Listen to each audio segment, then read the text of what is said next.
The following program is a collection of stooges talking about happenings in the sports world. It is meant to be comedic informative. The opinions expressed on this show do not necessarily reflect the beliefs of their peers, their boss, or ESPN. There may be some cuss words because that's how humans in the real world talk. If you are young, please seek permission before watching any further. Hey. What? Let's go! This show stinks, and the fact that you listen, we are very, very thankful for. McAfee on the line with a gorgeous assist. The all-time leading tackler for the Green Bay Packers, You ping! Stunner! Damn it! Be a friend, tell a friend something nice could change their life.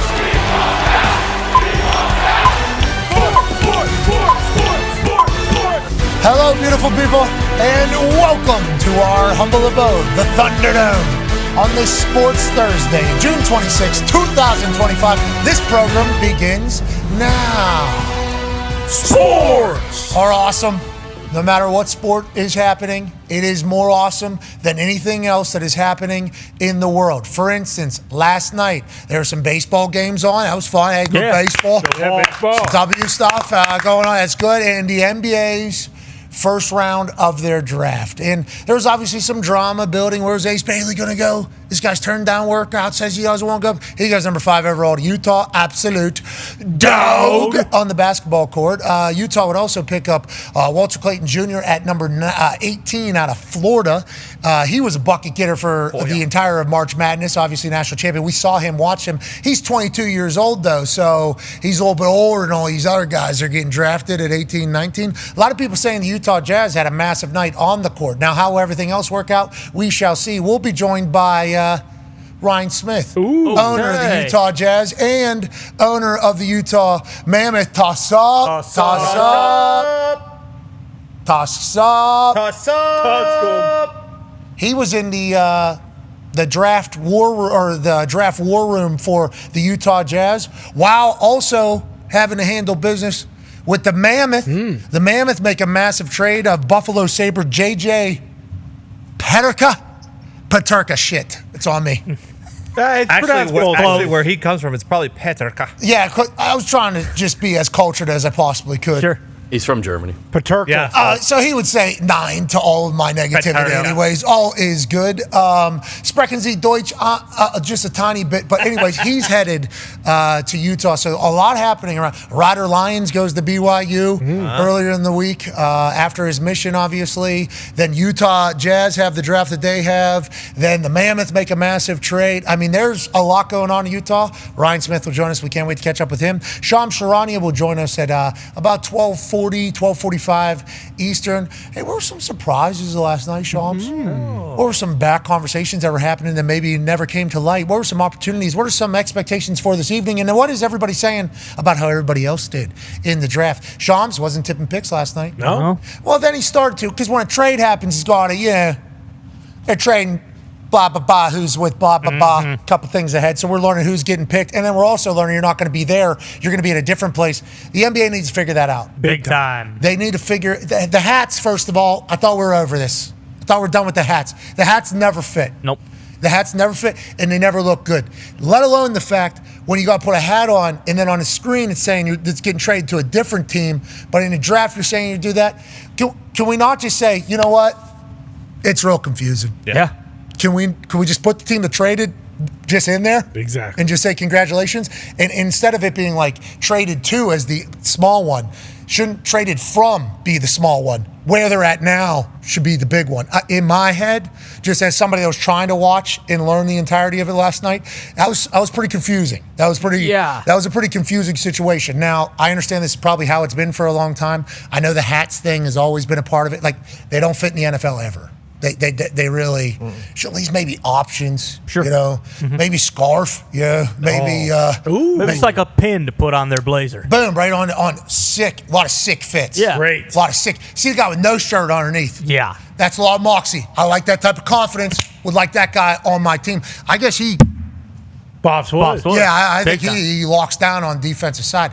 But the hat thing, obviously, they never fit. It always looks, you make the person look immediately stupid. And they're trying to get introduced to the league, into their team, into their fan base. And you got, all these guys. How about the guy out of China? He's sitting up in the auditorium eating his knees. Oh, yeah. That's Yang Hansen. Yeah, it is, isn't it? He's the guy. He is the guy. He's going to be. Rich Paul represents him. We see Rich Paul at the end of this video here. That guy's eating his knees up in the auditorium. How you doing? Thanks for coming to America from China. He was supposed to be a second-round draft pick. Holy shit, it's happening right now. Here we go. I'm off and running. They start showing his highlights. We're talking no-look passes. Like, got a lot of Jokic in his game. Yeah. A lot of Joker in his game. Wasn't supposed to be until the middle of the second round. There's Rich Paul saying, hey, come on, good to see you. That's good. I love that. Rich Paul is about to run tonight. We'll talk to Shams about 12:40 to see what we should expect for this particular. I'm excited to see what happens with Yang Hansen. Me too. Favorite player of the draft. Legit up in the auditorium because he's supposed to come tonight. Tonight's supposed to be the night, but he's coming from China, so we got to get there. We might as well go watch the show at least. Right. You're drafted, bub. Congratulations. Welcome to Memphis via. Yeah, you get it. Then that's that whole Yeah, exactly. I'm not even sure what team he's on. Portland. Okay, yeah. there you go. Yeah. He's a I was going to say trailblazer. him and Jar. But look, it says like just do the thing. He's at Portland. Yeah. Why do they do He that? is Portland now. I'm sure some basketball purist is going to tell us that we don't know what I we're don't talking think about, which so. happens a lot. Believe it or not, we are told we don't know what we're talking about a lot. Now, I will say if you were to revisit those conversations a little bit further down the road, might be a whole new conversation at the time. But we are just your basic doofuses. And whenever we're trying to learn about your shit, and that's, we had some names. A little leeway. Well, that's what I was going to say. At least the broadcast was flawless. I mean, it was a lot of different options to watch. Obviously, there was a ABC option, there was an ESPN option, there was an ESPN radio option. I believe there was a digital option as well. So they did the full takeover of the draft. I think a lot of people didn't know that there was other options. Saw a probably lot right. of that. That happens. Saw a lot of that on the internet. That's like whenever we do our draft spectacular, and people start tweeting, or whenever we do our simulcasts. When we do the alternate cast of games when we're on the sidelines, people will start tweeting about how terrible we are for the game and how is this what ESPN's ruining college football. Like for us, they have no idea that Kirk and Fowler Yeah. One down. Yeah. just, or if you were to do that. next door. Simple. So that happens with the draft. I think there should be maybe a heads up that, Yeah. You can find this in a couple different places. and maybe they did, maybe we weren't paying attention, but I was bouncing around. It was good. I thought it was a good show. I thought it was a good show, especially when there's nothing, no other sports to watch. I'd rather have that than Love Island. Ain't that right, Foxy? Did you watch NBA last night or did you watch Love Island? I watched NBA. Actually, last night, Love Island was off. See? But he would have been. Yeah, It's only he on would- 2 days a week, and last night was one of them. I think he would have been a little. And when you guys get back after those 2 days, so much has happened. Thursday episodes are crazy. Sunday episodes are Yeah. crazy. Yeah. Okay. Yeah. See, that's where we're at now. Yeah. That's where we're at now. That's so sad. whenever we're talking about the second round of the NBA draft tonight, deal with us. Okay. Yeah. We're gonna ask Shams a question about the second round of the NBA draft, and just know in the moment, we do care. Okay. We do want to know the answer. Yes. Because all these guys are going to go on to be superstars. All-stars. That's right. Who was the number one pick last year? Zachary Ricochet, I think. Something like that, yeah. I know it doesn't look like that's how it's pronounced, but I have heard people say it like that. Okay, so he was first pick overall last year. Yeah. He went obviously to the Atlanta Hawks. and he played outstanding I at think the he end was, of the year. Yeah, exactly. I think he was kind of hammered dog shite the first half of the season, then he kind of figured He out, averaged hey, 13 on the year. not Yeah, bad. he ricocheted. Not bad. Okay, so he bounced back. Exactly. And the number one overall pick before that was, Wemby. and the number one overall pick before that was. Oh, I couldn't tell you. That's getting a little too far in the past. Number one's normally hit, though, right? Isn't that kind of the thing Yeah, of the typically, draft? I mean, last year's draft, I remember there being a conversation about it being crap. They said, Yes. this is not a great draft, is what they said. That was rude to those kids. You guys make your own decision on if you're a crap draft class or not. Because any draft class in any sport could be the best of all time or could be the worst of all time. Right. Every draft pick could be the best player of all time or the worst player of all time, which is why it's such a fun, exciting time. Feels like basketball hits at the top more often than not. Everybody else, I think I'm kind of a little bit lost on. Last night, knew a lot of names late. Connor, you had a theory on why that was the case, why we knew a lot more names. And I think it's because there was a lot of college guys, right? March Madness. Like Walter Clayton Jr. being available at 18. I was so surprised. I'm like, this guy's available for the NBA and he's fallen this far. He took over games. I mean, he just absolutely took over games.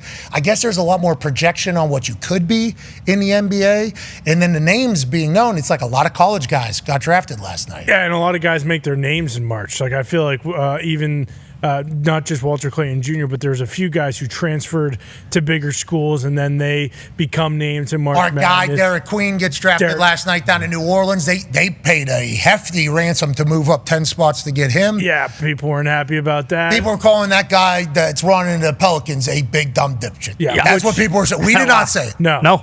We did not say that. I cannot reiterate that enough because we like Derek Queen. So if Derek Queen goes on to be a perennial all-star, which he could be, very tall, No doubt. very athletic, very smooth, and a dog. Remember, in the game that they show the highlight where he wins it, in the huddle, the coach said, "Who wants the ball?" And he said, "I want the ball." And then I want the motherfucking ball. Then he gets the ball and does that. It's like, okay, that is a guy I would like on my team. Now, you trade up 10 spots and give up a unprotected first rounder, I guess, next year, especially with what the Pelicans could be potentially, or they could be very good nonetheless. Yes. But if they end up being good and Derek Queen's good, none of this matters. Bingo. Just like the NFL draft. Like somebody makes a stupid move, you reach to get somebody. If that guy's an all-star, none of it matters. If that person's not, fired. Yeah. Speaking of that move, Dallas Mavericks all of a sudden. This Nico guy wants to bop wood. Yeah. He said, "Hey, why'd you get rid of Luka? This guy led your team to the finals last year. This is it all." We said it. We're like, this guy thinks he's more important to the Dallas Mavericks than Luka Doncic. What is this guy doing? Is he trying to piss off the fans so bad that they have a right to move the team to another city? That was the theories. This guy is trying to tank his team to be bad, is what they were saying about this Nico guy, GM. Now there's stats coming out that are like, everything that Nico has said he wants on his team, he has assembled. He is Cooper Flagg, also a shot blocker. 50 blocks in 37 games. Obviously, when you're that tall, that athletic, you're able to do it. But now they just got size, and they are going to play defense, which is exactly what he came out immediately after trading Nico, said, "I feel there is a way to win games. I think it is through a defensive style of basketball, and I think you have to be in tremendous shape." And he kind of just sat in the pocket on that, just very much sat in the pocket on that. He got murdered. We were a part of the problem. Yeah. Well, Kind of rightfully so, though. Still. yeah. You got very lucky after the trade. Getting the number one overall pick for Cooper Flagg, I think, is obviously a massive ordeal. But if you look at the vision that he wants, feels like he's setting it up. Yeah. And now I guess Kyrie won't be back until January. Right, yeah, February. mid-season. You know what they're saying? January or February or something? All-star break even. So he's going to miss the first half of the season. But whenever Kyrie comes back, yeah. and if they're already rolling, it's like his vision is perfect. Can they stay healthy is the big question. And what will Cooper Flagg be? I think with what every human is saying about him, it's going to work. Yeah. Like he's going to transition well into the NBA. Congrats to him on a coronation, basically, of being the next one. Well, especially in the West, too. Like, if you think about those three guys, Gafford, Lively, and Anthony Davis, and you can throw Cooper Flagg in there, but looking around, Chet Holmgren in OKC and Hartenstein, both those dudes are 7 foot, big bodies. So, I mean, they match up well with them. You look at the Nuggets, of course. Jokic, big body, got to match up with them. The Timberwolves, of course, Rudy Gobert, not as good on offense, but the main one, Victor Wembanyama. Like, if you're looking just to win the state of Texas in general, first and foremost, of course, you have that kind of manpower now. But the thing, the Spurs, This league's getting big. it's getting huge. It's getting huge. Now, granted, And you still got athletic. T.J. McConnell doing his thing. Jalen Brunson's still doing his thing. You'll still see some of that. But the size of these dudes is outrageous right now with what they're able to do. So smooth. Yeah. So smooth, all of them. All of them have a jumper. It's like, well, they don't work the paint. It's like, I think they can make short shots too. Oh, yeah. Like I think they could do that, but they just opt for 3 points instead of 2 because they're such prolific shooters. It's a wild spot of basketball. As somebody that's just, casual watcher, it's like these 7'4" humans. Yeah. First of all, I didn't know we could do that. Not many of those. And then when you see it running, it's like, that's unbelievable. And then it's just shooting better than I could ever shoot in my life. And it's like, this is what basketball is. It's avatars playing basketball. Yeah. And we just watched, we literally. Chad Holmgren is an avatar. Bingo. We just watched OKC with Chet and Hartenstein, two huge guys playing defense and having huge guys. And then you talked about Cooper. Jacob Solly gets into that thing. It is Jacob Solly. Shuts that thing. go into his brain. Yeah. Soul sucked out, dropped into an avatar. He's 13 feet tall, runs, jumps, does the whole thing. That's what the NBA is becoming. Yeah. They play hoops in that movie. They do. I'm sorry, I cut you off. do. I was thinking to myself that is what Chet. I mean, Chet was like throwing the ball down. Yeah. At the hoop backwards from like 4 feet away. But no, so tall. Wemby's It's kind of taller. the blueprint now. But you're talking about number 1 overall picks. So from the 2020 on, it was Anthony Edwards. He's pretty good. Cade Cunningham. That guy's pretty good. Paolo Banchero. Pretty good. The elite Ricochet, obviously. Yep. Wemby, and then Cooper Flag here. So there's a pretty good chance that Cooper Flag is going to probably be the rookie of the year and be good in the NBA. Ricochet, we think, with the S? It's like Ricochet or something. Yeah, it is not pronounced how you think it would be pronounced. Risacher. I know the ER is an A sound. Right. With the S is becoming a Zach. Yeah, I mean that's again Zachary. I believe is how you say So I his just first looked name. it up. It's Ricochet. see knew it was in the ballpark. It was in the neighborhood. All right. Yep. I took like 8 classes of French, and I'm like, I don't know if an S turns into a C in that language. They seemingly are great at basketball, though. Very good. Yeah, French, good basketball. Ricochet. Joining us now, ladies and gentlemen, is a man who, is in the middle of a lot of action right now. Obviously, Qualtrics, when you're talking about surveying and accounting and everything like that, best in the biz. Yeah, Only one name comes to mind. Qualtrics. Boom. Great business. So good, it's been sold multiple times It's crazy. for billions of dollars each time. Yeah. The person that did that said, well, I'm like 40 years old now, love sports. What should I do? Oh, I'm going to buy my hometown NBA team, the Utah Jazz. Becomes an owner of the Utah Jazz. Obviously brings in Danny Ainge from the Boston Celtics. Tries to build up a winner in his city. Then also he says, I love this state. What would this state need? What would be great for this state? Oh, a hockey team. So then he starts petitioning the NHL. Hey, whenever a team is either going up for expansion or for sale, we would like to be a part of it. I think my state, the one that I'm from, would be a wonderful host city of an NHL team, and I think we would show up for you. You got it. Team goes up for sale in Phoenix. Bang. All of a sudden now he owns an NHL team and an NBA team, and he's under the age of 50. Ladies and gentlemen, a self-made billionaire with a great team around him, an owner of an NBA team and an NHL team, a guy who's living out a lot of dudes' dreams in America, and has remained a human somehow. I don't know how that works. Ladies and gentlemen, Ryan Smith. What's up, guys? That last question, shoe collection, so outrageous. Ricochet. Okay, oui, merci beaucoup. Tu es très extraordinaire de feet covers. I don't know how you say shoes. I know zapatos. Yeah, your shoe collection's outrageous. You know that. That is beautiful right there. That is wonderful. How often do we change those out? Or are they always the same spot? No, it's great. I always change it out. Like if I just show up and I'm like not feeling what I'm rocking on the feet, I just look around and there's something there. It's Yeah, art. but are they always all in the same spots, or do some people get kicked off the team? Like, hey, I'll tell you what, 3rd row up on the left side, 15th shoe in. I haven't worn these in 3 years. Take them off the damn rack. They don't deserve a spot anymore. We need to put some new bad boys up here. Is there any? We need some Crocs up here. What's actually happening is I find that they're disappearing. People will come in and then like walk out with a pair of kicks, and I'm like, all right, we got to find something else there. Zito said in the back, that is classic Big J there. He's going right to the top, too. Yeah. Big J's going right to the top, no doubt about it. Okay, thank you for joining us. Great night last night for the Utah Jazz. I assume that's how the entire organization feels. Danny Ainge, obviously genius over there. You bring in so many big brains into every business that you do. It feels like you are okay delegating power to other people and trusting the ride. How was the room last night whenever you end up with Ace Bailey at 5, outrageously talented player who may have said that he didn't want to go to Utah. I don't know if that was just on the internet, but that was kind of being speculated. And then Walter Clayton Jr., the guy of March Madness, had to feel like a great night for the Utah Jazz. Ryan, is that accurate? Yeah, it truly was. I mean, I think we brought in Austin Ainge a couple weeks ago, and he came out for the press conference from Boston and didn't leave, actually. He has not left to go back home to pack up or anything. He has been heads down, and I think a couple weeks ago he said if we could walk out of this draft with Ace Bailey and Walter Clayton, that's exactly what we want to do, and the team executed on exactly what they wanted. Okay, so whenever the chatter about Ace Bailey happens, as the owner of the team, I assume that is something that you have to take into account, especially in the modern era of sports.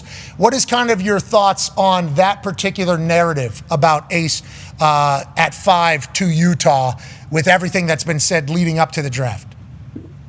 I mean, look, I think our philosophy in where we're at as a team is we want to take the best player on the board, and we love Ace. I got a chance to talk to Ace and Walter last night, and, all I saw was a kid who was humble. He was grateful. He was excited to be in the NBA. And I think that's all you can ask for from our standpoint. I mean, naturally, probably doesn't have a lot of experience out west here with Utah. That's our job, to go make him love it. I'm confident in our state. I know that, he'll feel love like he's never felt before. People are fired up to have him. And reality is there's nothing that Ace and others can't accomplish here. And so I think we've seen that with the NBA Finals this year. You guys have felt that love. You were along for a hell of a ride with Indy and OKC, and he's going to do great. He's going to do great, and he's got a young coach who's fired up about him. He's got a lot of really smart people around. I mean, with DA, who's been in the league 46 years, with a group of veterans on our team that are also incredibly unselfish. And I think that's really important. So he gets a chance to learn, but everyone wants this guy to succeed. And so we couldn't be more excited. Hell yeah. And as I was watching and reading that narrative kind of take place on the internet, and I don't think it was just Utah I didn't want to, I think there was multiple places. Yeah. I think it was like considered a conversation about Ace leading up. I'm like, there's no way he's ever been to Utah. Ace, I want to let you know, you and I, obviously not the same people. I had little to no expectation of Utah. I'm just going to, let's keep it a buck, how it will. Going out to Utah, I was planning on doing show, hotel room, show, plane, get me the hell out of here. Yep. Okay? Get me the hell out of here. You invited me to a game, which is very kind. Hey, the owner of the Utah Jazz would like you to come to a Utah Jazz game tonight. I said, I can't do that. I got a big schedule, big things planned. And then I think Zito was like, hey, you should look up who the owner of the Utah Jazz is. I looked it up. I saw you. And I was like, this is not what I expected out of the Utah Jazz owner at all. I looked into your story.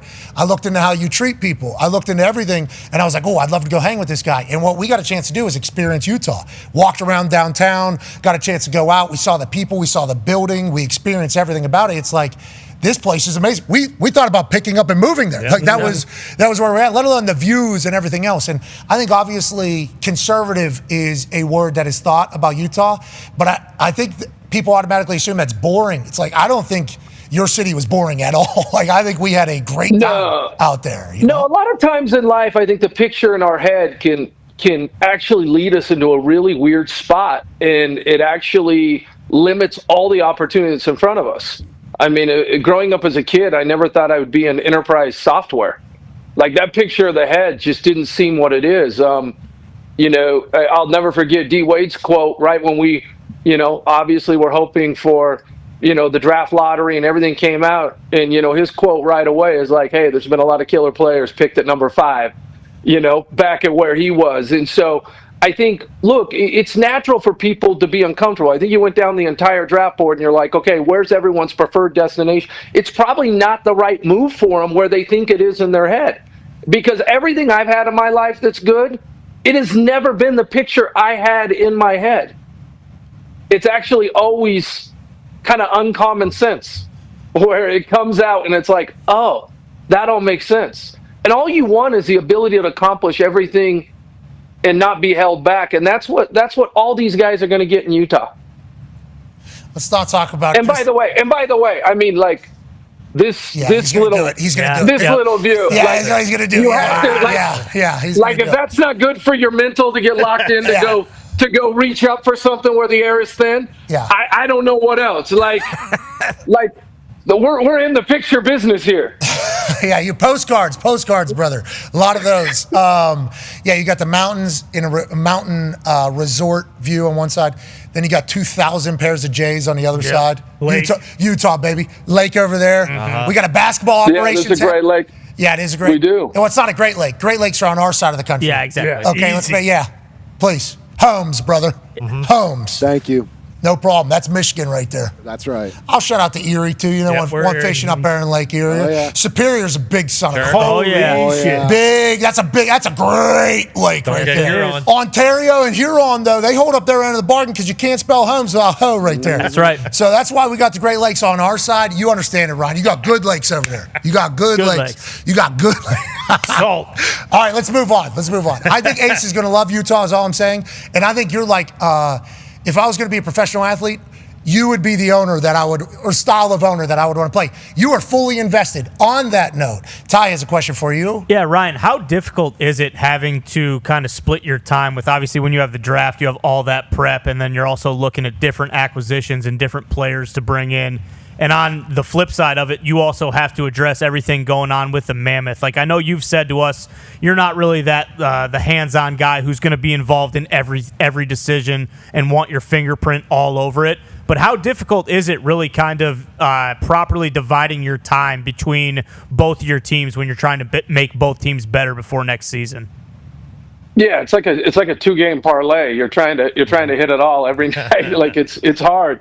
I think just like your guys' world, you gotta pick your spots and you gotta try to figure out how it all works. There's no real playbook. I think people ask you like, hey, how are you gonna be? So, last night was an interesting one. I'm in that draft room right there, right? Like what is my role there?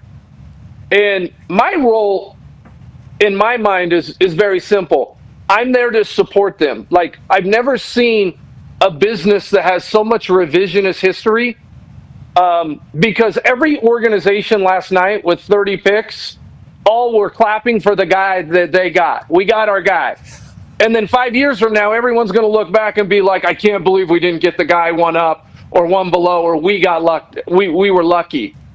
And my role here is to let Austin know, and DA and coach, we're riding and dying together. I'm in it with you. There's going to be no revisionist history. We're making that decision. We're going to be in it together. I'm going to look back. I was in the room, and I'm here to support you. We're going to win some. We're going to lose some. We're going to be aggressive. I'd rather have you swinging. We've never had a championship in Utah. We're not going to tiptoe into that. We're going to miss some. That's fine. But I want you to know that I'm here in that hard moment to validate. I'm not in there telling them how to do their job. Although last night it was interesting because I'm sitting at that table. We're in the middle of my phone rings. And everyone's phone's ringing on the clock and everything. And they're like, why are you taking a call? And it was Terry Pagula from the Sabres going, hey, there's a hockey deal going on right now. Are you involved in this? Is this for real? What's going on? That's him again. And I was like, yeah, I think this is going. Everyone's kind of looking at me going, like, why are you on the call? I was like, hey, like, don't worry about it. But, like, you just kind of blend it all together. And then my family's sitting back there and our friends are there. Like there's no real separation. It's just pulling it all into one organization. I think that's one of the benefits we have in Utah, where we do have the same ownership structure in both organizations. It is the same arena. And it's easy to kind of put on one broader hat and hire really smart people that my job's to support and get out of their way, but also let them do the job. Let them feel comfortable. Let them take the risk and know that it's a safe place, and we're not expecting perfection. Knowing that your owner is invested financially and also wanting to win is a huge deal for the fan base. I assume the Jazz and the Mammoth fans have told you that. But also hiring smart people and letting them do their job and execute their vision is also something all fans want their owners to do. Now let's talk about the people that you've hired. Bill Armstrong over there for the Mammoth, right? Ain't that accurate? Yeah. He's the GM that did the deal whenever Pagula called you and said, hey, are you in on this? I got Bill Armstrong. What do you talk to Bill Armstrong there? People around the hockey world say, great trade here for the Utah Mammoth. Now, granted, I think you signed him to a deal immediately, and some people were questioning the contract details, whatever that is. But getting JJ to your team, I think everybody in the hockey world was like, good move. How do you feel about the move? And how should we view the Mammoth over the next few years? Yeah, so, I mean, first of all, this is bittersweet because Kesselring and Dahn are amazing humans. And they're both young. And, it's obviously what Buffalo wanted. I think I think to take a next step for us, we need a little bit more scoring on that front line. We got a left winger, and now we have 4 guys on our team under the age of 26 that are 60-point guys. And hopefully it gets better. 3 of them are under 23. I think that's really encouraging if I look out for the Mammoth. But once again, Cass and Donor were huge in our first season. They handled the transition, the move. They rallied. There's a lot of leaders on these teams, and so it's a little bittersweet. But it's a move we got to make. And when it was brought to me with the recommendation, it was something that we were pretty excited about just because of the potential and the upside of filling that. That was one of our big off-season desires, and to have it come, I don't think we saw it coming this way, but I think it's good news for Mammoth fans, and I've looked into it a little bit. There's good years ahead. I've looked into it a little bit. They talked about the money that JJ is getting now, and I thought about you as an owner, and I don't remember if we've ever chatted about it, but the NBA money and the NHL money is crazy. Sidney Crosby just signed for $8.7 million a year. Okay, $8.7 million. That's like 3 weeks' pay for some of the NBA guys. And I'm not saying that it isn't warranted. Like, you get whatever you need. You get whatever money you can get. But for you, has that been an interesting experience in the NHL? Like, hey, I am used to spending money on the most valuable assets of the entire franchise, which is the players. Has that been interesting for you with Bill Armstrong? I mean, it's all within a cap system. And I think, we've got, we brought Bill in, we hired Chris Armstrong, so we have two Armstrongs that are in there. Two Armstrongs. Yep. 2 Armstrongs, 2 Anges. They're not related, though. But, like, Chris is someone that I've worked with for a long time, and, I would say his job is president. One of his jobs is to get me really comfortable and then work with Bill together and to say, hey, how's this going to play out? I mean, we still don't even have a full arena yet from a seating standpoint, and we're under massive renovation right there. There's a video out there. I mean, we're trying to do something that really hasn't been done from a basketball hockey arena to make it super intimate like we have in hoops, which you guys have seen, but also have it be able to almost expand like an accordion for hockey in most arenas. When's that?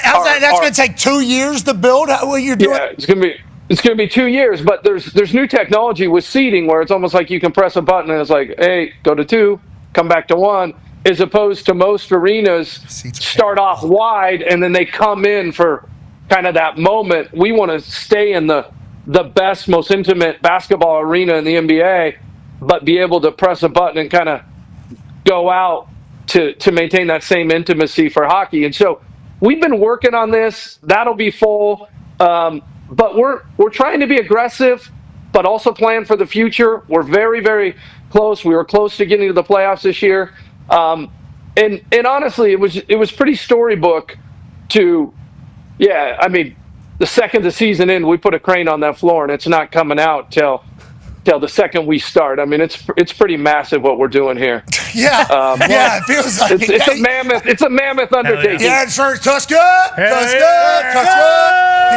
Did you walk in there with your hard hat on? Did you do the whole hard hat photo shoot? Oh, you're not going in there. You're not going in there without hard hat and but did you do the photo shoot with the scissors on the thing to break ground, or the shovel to break ground? Did you do that whole thing? I'm going to be honest. By the time the season was over, that thing was gated. And we just moved fast in Utah. No, you gotta do the shovel thing. We just went. No, we'll do a shovel when we kick it off, and you guys are there hosting opening night when that thing's done. But look, I think I had an interview, a reporter question from Canadian television asked me once how I thought about the cap going up in hockey. Yes. And it was going up 10% or what was going to happen, and I was like, as opposed to what? I mean, we're kind of used to that in the NBA where it kind of increases at a level, which is a big jump. But look, I mean, what the NHL's doing and where it's going, you guys are seeing that. You guys covered it. You were early to the beat there. It's on a heater. It's absolutely on a heater. And I don't see this thing slowing down because the world very, very easily relates to the teamwork and what they're seeing on the ice and the way they go, and even the celebrations like we're watching, and it's a pretty cool thing to be a part of, and to be able to bring that to Utah. It's probably one of the coolest things I've ever been a part of. Yeah, I'm happy you're getting part of the hockey world, Like, I think you wanted to bring a hockey team to Utah because you knew Utah would love a hockey team. Like, I think that's what you did. Then I think as you started learning about hockey more and more, it started feeling like you started becoming like, oh, this is a sport that I'm very, very much love and have a lot in common with. Because how about them just fighting? How about it? Like, it's so old school in there. Like, hey, you want to disrespect my friend? Sweet. I will see you center ice in about 2 periods. So we will handle this entire thing. And then the speed and the talent. It's a fantastic sport. And then they're taking one night off and playing again. You're like, wait a minute. Shouldn't they just play next Sunday? No. We got 84 games coming, allegedly. Now, on that note, Connor has a question for you. Yeah, Ryan, new proposed CBA for the NHL. Pat just mentioned it. 84-game season. The max 6-year deals for free agents. No dress codes. No dress codes, which is ridiculous. Let the boys put sandals on, Ryan. Yeah, please. The long-term IR, which has been a very kind of priority for some of these teams to win, is to use that long-term IR. I know people in Florida were upset because Ekblad goes on a 20-game suspension. Yep. They get new players. It happened with the Golden Knights. It's happened with the Tampa Bay Lightning, with Kucherov. It's happened forever. That's another thing they're thinking about changing. What is kind of the main things of this new proposed CBA? Is it locked in for 84 games here? And what do you think? How's it going to change the game? Yeah, like, I don't know how it's all going to kind of shake out, but right when I came in, I had like 3 or 4 different owners and managers of the NHL call and be like, dude, we got to keep the suits. The dress code's got to stay the way it is. Really? I know you're a big hoodie guy, but like, don't like, we got one thing. And I've actually grown to love the suits. Like, I love the look. I love the culture. It's game time. You know when it's coming. There's something about it, right? And so we'll see how it all. I'm sure it's a lot of work for the guys, but we'll see how all this shakes out. I mean, 84 games, it's incredible. It's incredible what they do, how physical it is. Diving in front of pucks, doing that. I mean, it's these are real athletes. Yeah. And they go hard and they go a lot, and I think we're gonna see.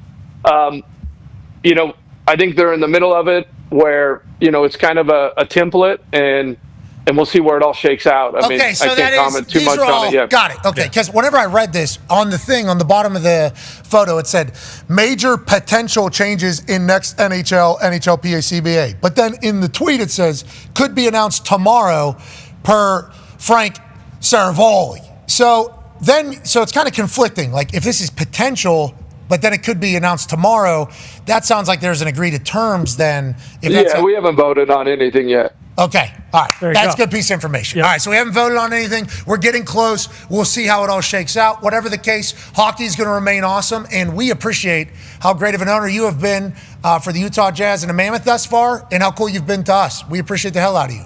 No, you guys are awesome. Congrats on all the success, fellas. And congrats on the run in Indy, man. It was fun watching. It was. How about Simon? He was the man. I wanted one for Herbie a little bit. I'm not going to lie.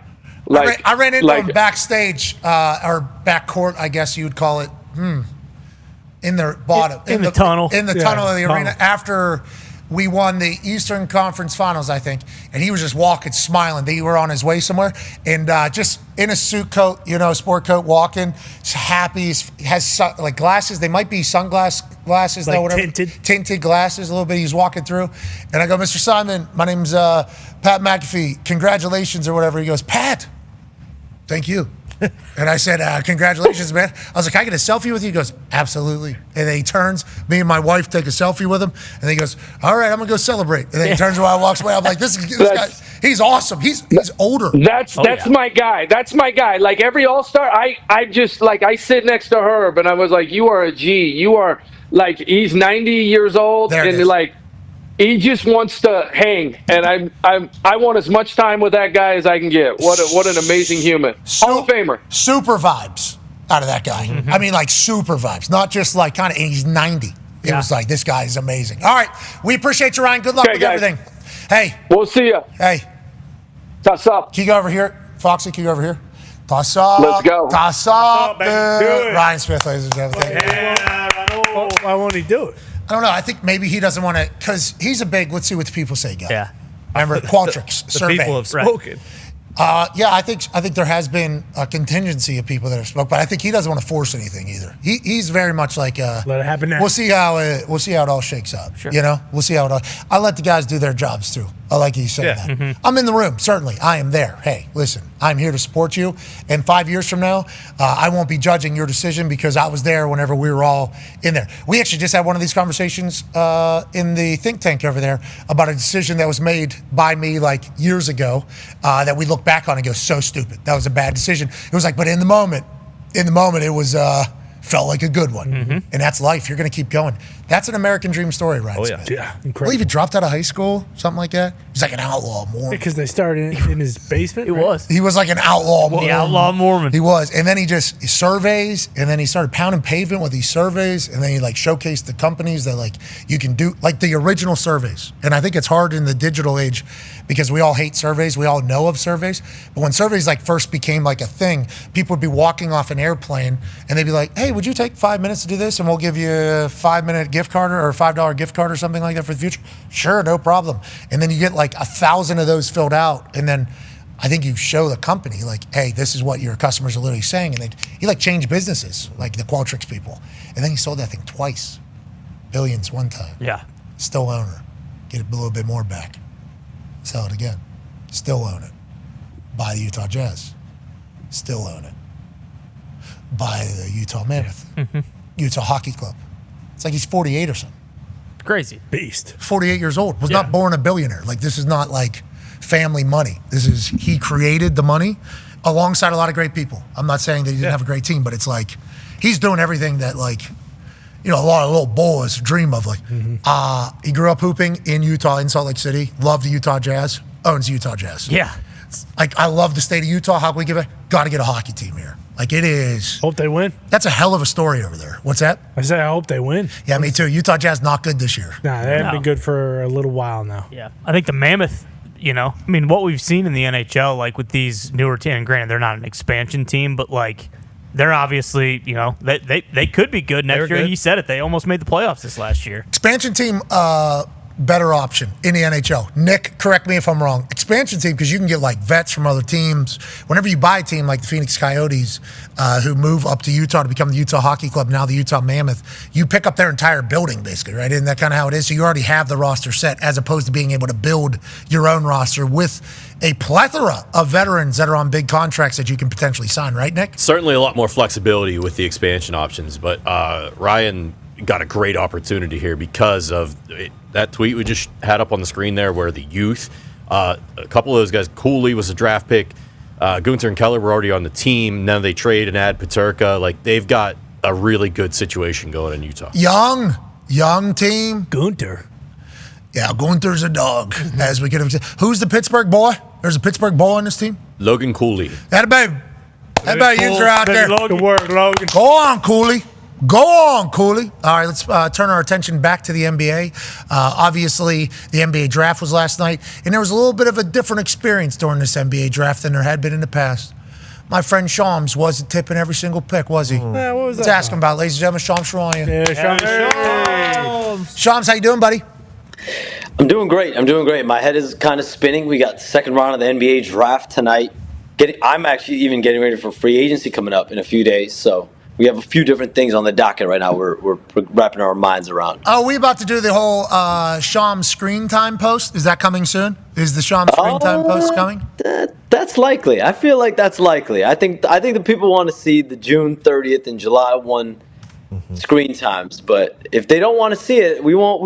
We usually give the people what they want to see. I think Okay, that's what they Shams. want. All right. Let's talk about what the people didn't see last night. It was noticeable. I live on X.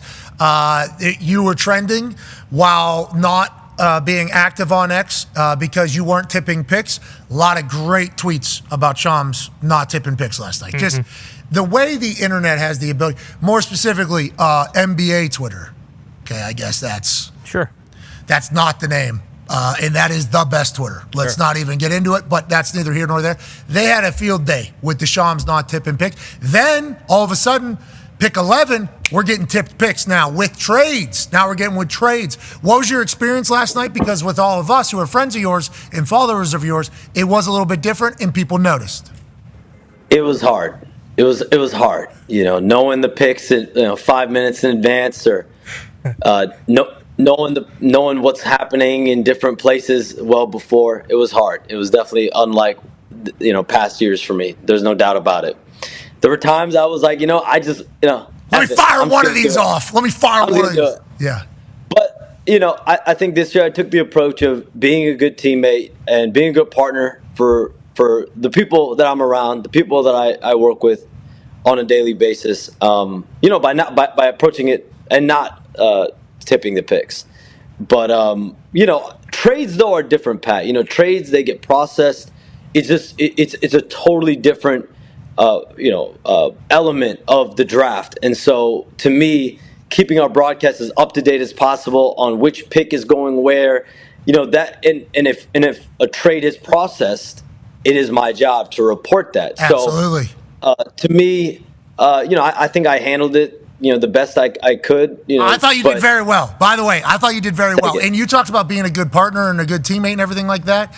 We run the Draft Spectacular. And we, for a very long time, as soon as somebody on the internet reported what the pick was, we would just be like, "Yup, here's the pick," because we're on the internet. This is how business is being done on the internet.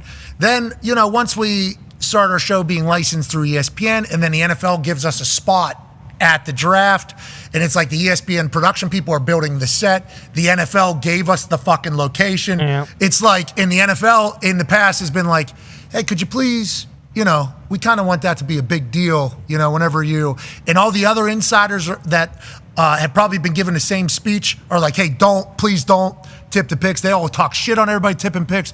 So I can understand the pressure that you had on you yesterday and the decision making, because we literally had to make that decision. That is something we had to do, because it's like, we did NFL picks on the show a few years ago. Yeah, years ago you were cracking. Yeah, 2020. I was getting in the mix there. COVID year. I remember that. It's tough though, because you do want to be a good teammate. Like you do want to be. For us, like, we would like to be a good teammate for the NFL. Like, we respect the NFL. So whenever the NFL was like, hey, is there any way, because every other broadcast partner we have is getting pissed at us that you're doing that. You guys are 8 picks ahead. And that they can't. We don't let them do it. But also, like, don't you think that this is a bigger moment if it just happens?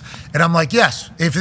I do. I do think that is the case. So that was like an easy give. I think you did the right thing. And then whenever you're reporting the trades, we got some tips. We got some tipped picks. So I think you did great last night, Shams. Now, with that being said, what were some of the big storylines of last night? Obviously, Ace Bailey goes 5 to Utah. We just talked to Ryan Smith. Is that the biggest takeaway from last night, or what is it in your eyes from what everybody is talking about?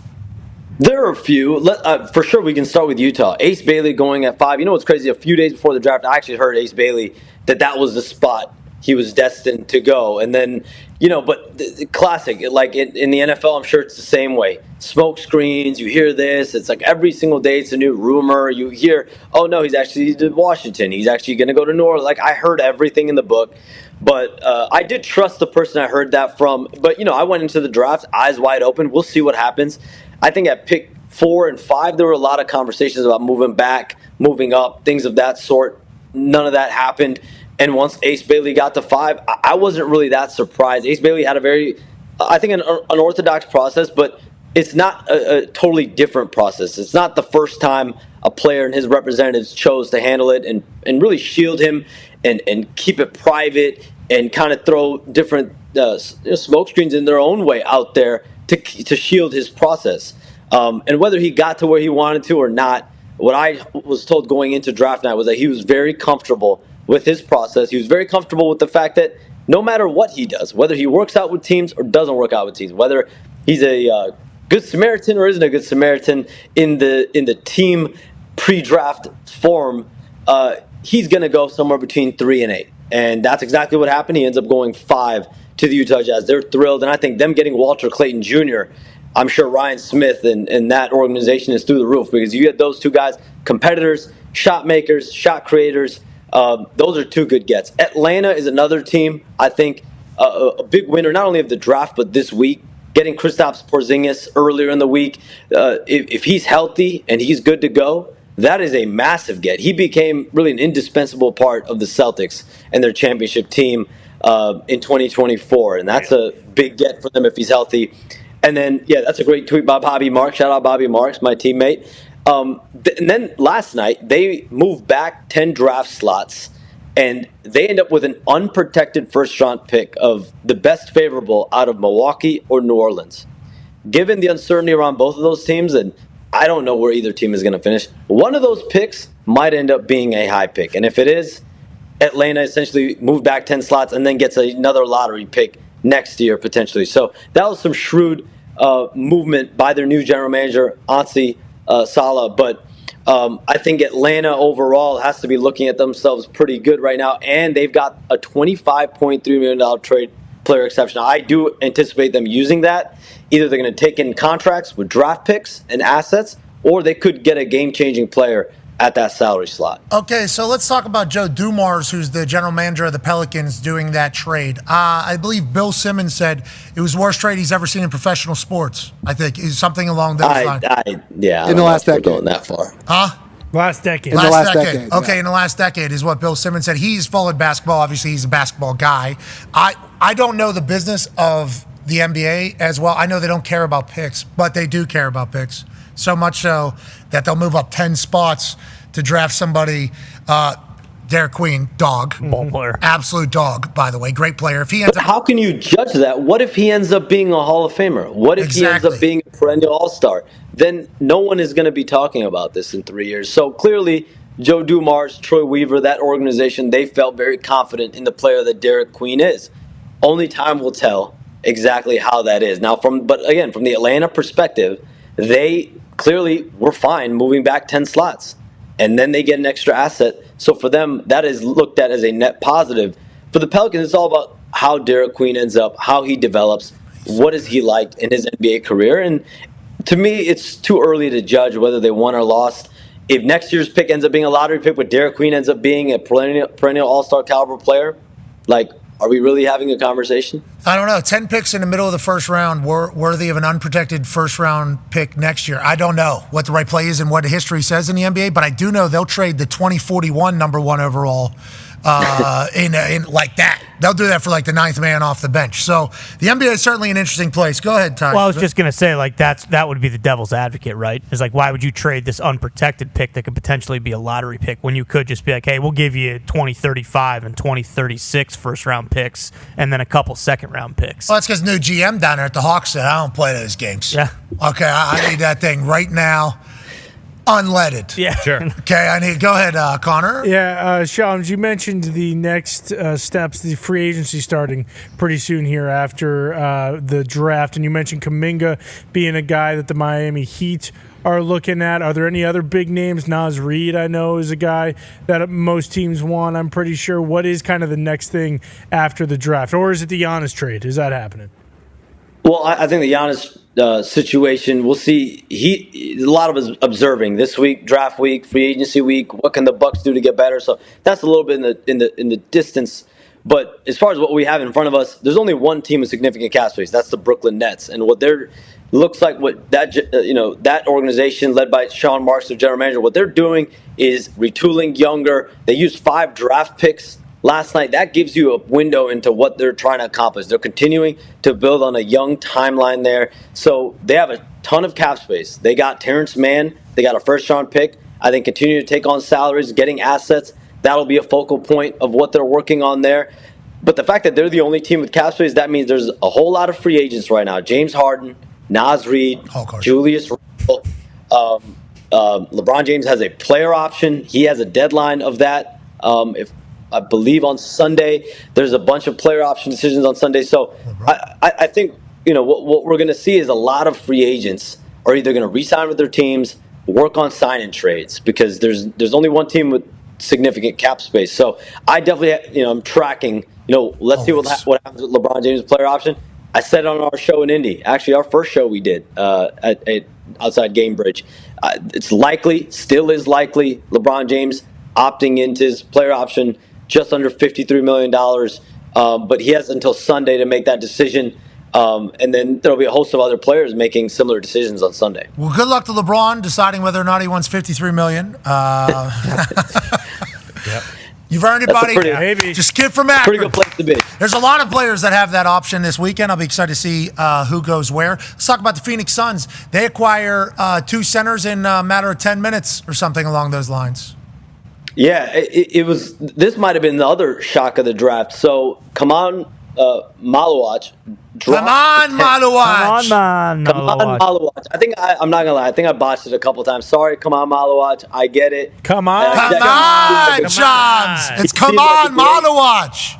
Seems like a great kid. All I hear around the league is he's got a high character. So shout out, come on, Malawach. So when he, a lot of people thought he was going to go between 7 and 9, and once he fell to 10, I think the Suns were looking at it like we never expected this kid to fall to us at 10, and at the same time, kind of working on this Mark Williams trade. And so both things kind of developed really quick within minutes of each other. And you think about the Suns last year, they had massive front court issues. Yusuf Nurkic, Nick Richards at center. He played a much bigger role. He actually was their most, I think, consistent presence at center. But they had Mason Plumlee there, so that was clearly a position of need. So to be able to get 2 guys with high upside, I mean, who knows? Maybe one of these guys develops a 3-point shot or develops some kind of outside game that maybe allows you to play them both together. But they clearly addressed their need. And Kamal Malawach, no one expected him to drop at 10. There was actually conversations. I thought the Suns were going to move the 10th overall pick and potentially move back. They were in conversations with a couple teams to potentially move back, but they ended up drafting at 10. And now they go from having massive issues at the center position to having 2 guys with really high upside. Okay, we got about a minute before a hard out. Actual minute. Any expectations for tonight? So the first pick of the second round tonight, number 31, Minnesota Timberwolves. I'm told that pick is actually currently in the process of being auctioned off to the highest bidder. So there's multiple offers coming into the Timberwolves, multiple future assets potentially. And so they're going to continue to have those conversations. The draft is several hours away tonight. So just leading off the draft tonight, that first pick tonight likely seems to be there's serious traction on potentially trade there. Currently on the market. We can't wait to watch the second round. You doing the coverage again? I'll be on there. So yes, you mean. Ladies and gentlemen, senior NBA insider at ESPN, senior Shams Charania. Hey, Shams. What an answer. Yeah, pretty good. I mean, the internet was hot last night. Where's Shams? We don't get his tweets or would just take the night off, this guy? Yeah. What are we doing? This is his night. How about him saying it was hard? Yeah. Oh, there he is. Oh, and he's in the background. And he's See you, Shams. Tonight will be his night. Oh, yeah. First pick's up for grabs. Next hour on the other side. Be a friend, tell a friend something nice. We'll see you then.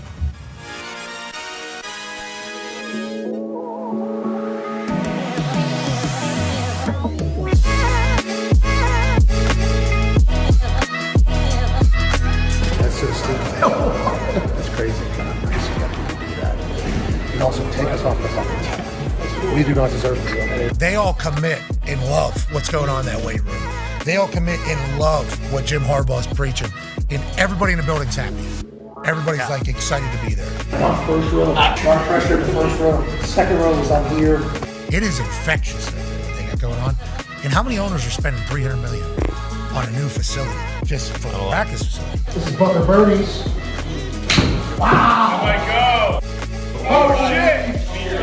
In the bunker. Oh. Great shot. But then for them to do it upright for the last couple, it's like, look out for the Chargers, dude. Mm-hmm. Look out for the Chargers. Coach.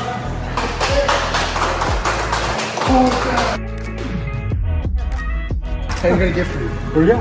Okay, so we missed your birthday, we missed Christmas. We couldn't Whoa, look at that. Your perspective on high five is one of the greatest things we've ever seen. So all time favorite then? I love the high five. Yeah, give each other a high five. Boom! Bam! Boom! Bam!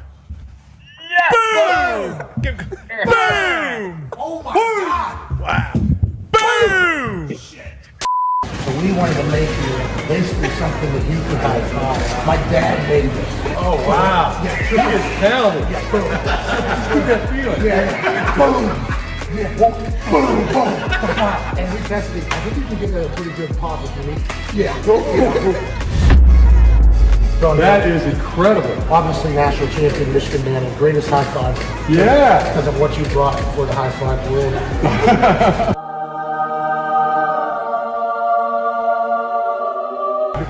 Oh, yeah. He tried to give a handshake to that particular high five trophy. Did break the hand off. We had to put it back on. Yeah, way to go handshake. Oh no! Oh There we go. We have so much respect for you. You guys just roll deep. This would be entourage level, wouldn't it? To be honest, we didn't know we were going to be able to get 11 people in here, and then we would pull up this and we'd have 11. That's where it should roll at 11. Yeah, always start at 11. You're right. I mean, wow, it looks like a lot of highlights against one particular team. They played more than one game. Why do they have all these TVs for one game? Imposing our will. This sucks. Party in the backfield. no one. We mean no one. Out beats us to Hutton. This might be close. I love that Chargers team even more now. The following program is a collection of stooges talking about happenings in the sports world. It is meant to be comedic informative. The opinions expressed on this show do not necessarily reflect the beliefs of their peers, their boss, or ESPN. There may be some cuss words because that's how humans in the real world talk. If you are young, please seek permission before watching any further. Hey, let's go. This show stinks, and the fact that you listen, we are very, very thankful for. McAfee on the line with a gorgeous assist. The all-time leading tackler for the Green Bay Packers, you pig! Damn it! Be a friend, tell a friend something nice could change their life.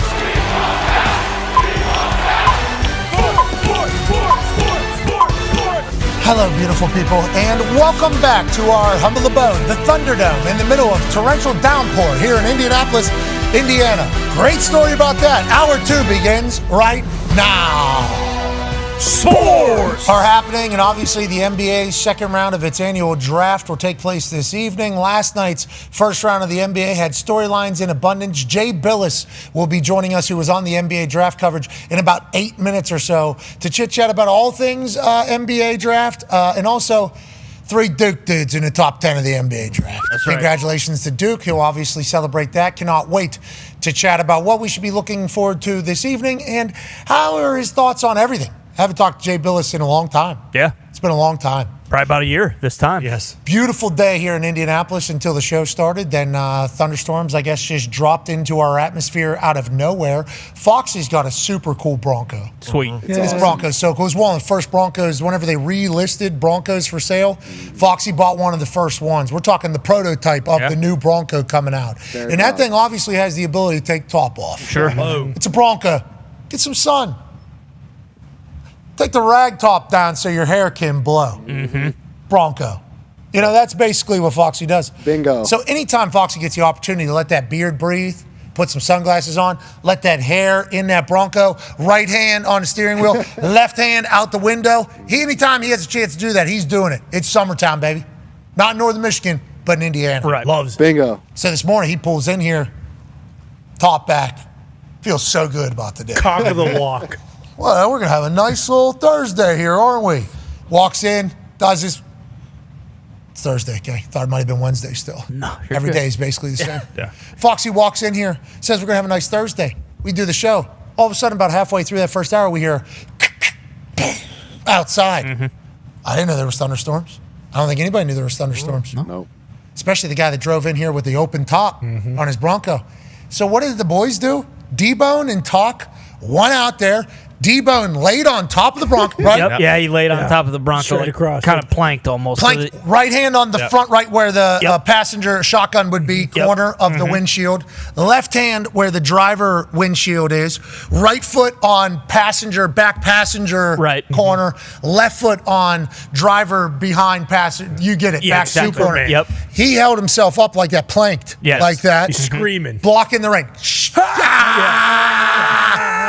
And then Talk went in there. Yep. Yeah. Put the top on. Bang.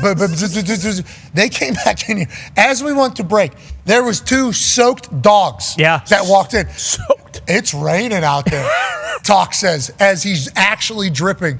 And then Bone comes in. Oh, it's coming down. 5, 4. Yeah, and then they explained to us that Foxy didn't put his top back up whenever he parked here. And I asked Foxy, did you tell them to do that because you knew that? Or did they notice it and go do it? They noticed that one did that. That's good team culture. Yeah. Unbelievable. Thank you to those boys. Good work, boys. That's awesome. They sacrificed themselves out there. Yeah. They did. Bone hasn't done a plank like that ever. No, ever. No. And in crunch time, he had to do it. We know him, left tackle guard, crunch time. Exactly. Euchre, Trump, whole thing. Yep. He's in there. Come on, Talk. I can't do it much longer. That's amazing. Yeah. Unbelievable. Thank you, boys. Hero move by them. It really was. Yeah, and I checked the weather this morning. It said perfectly sunny all day today, but you're going to get got sometimes, and that's going to happen. That's Indiana, baby. Yep. You don't like the weather, just wait 5 minutes. Talks tables here at Boston Connor, at Ty Schmidt. I think it says a lot about our building. Yeah, without a doubt. Without a doubt. You kidding me? I mean, Bone, too?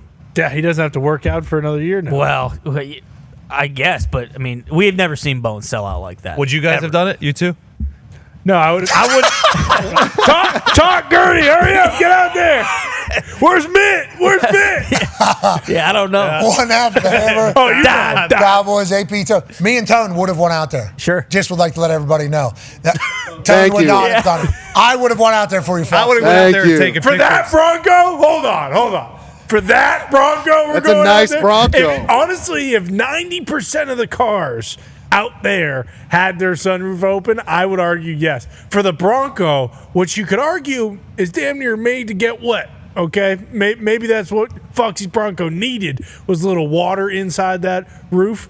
I don't know if any of us are going out there. Okay, we might not be might not be telling the right story. Oh, no, come on. I guess don't they say just it. opened the door. D-Bone was not planking on top of that Bronco. No, and also they didn't put the tops on right. The tops aren't screwed in right now, so that thing's getting soaked still. Yeah. Boy. I thought we had a nice hero story. I just didn't want to ruin Get back it. out Do we have there. a live shot? We don't have a live shot. This is a recording from what happened there.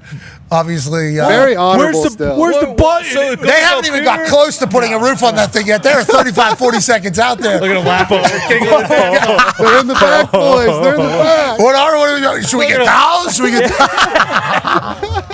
Boys, great work. Hey, good work, gentlemen. Tom's looking for the button to close the sunroof. There we go. Hey, good find, though. They go straight Yeah. to the back. I appreciate You that. got to put the other one on wait a first, minute. not that one. Okay, it's like one of the door handle things where the hinge.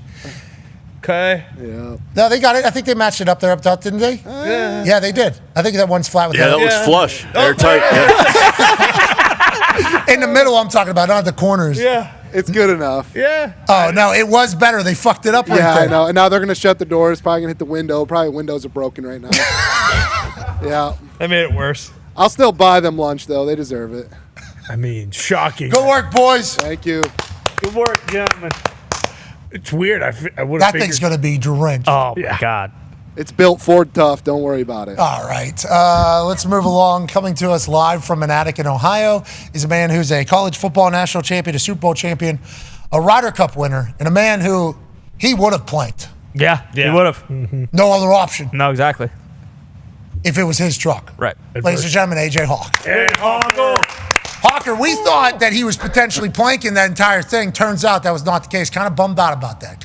Yeah, I mean, I do like to see the recorded video. It is fun to watch them try to troubleshoot in real time. But yeah, it made me think of TC from the first Mission Impossible when he drops down. It made me thinking of D-Bone do that plank on all 4 posts of that card. That's what I was thinking of, in my head, a weird super advanced Pilates move that D-Bone has. When Talk told us that that's what happened, I didn't really believe it. Just to be clear, I did not think D-Bone had his right hand on the windshield corner and his left hand.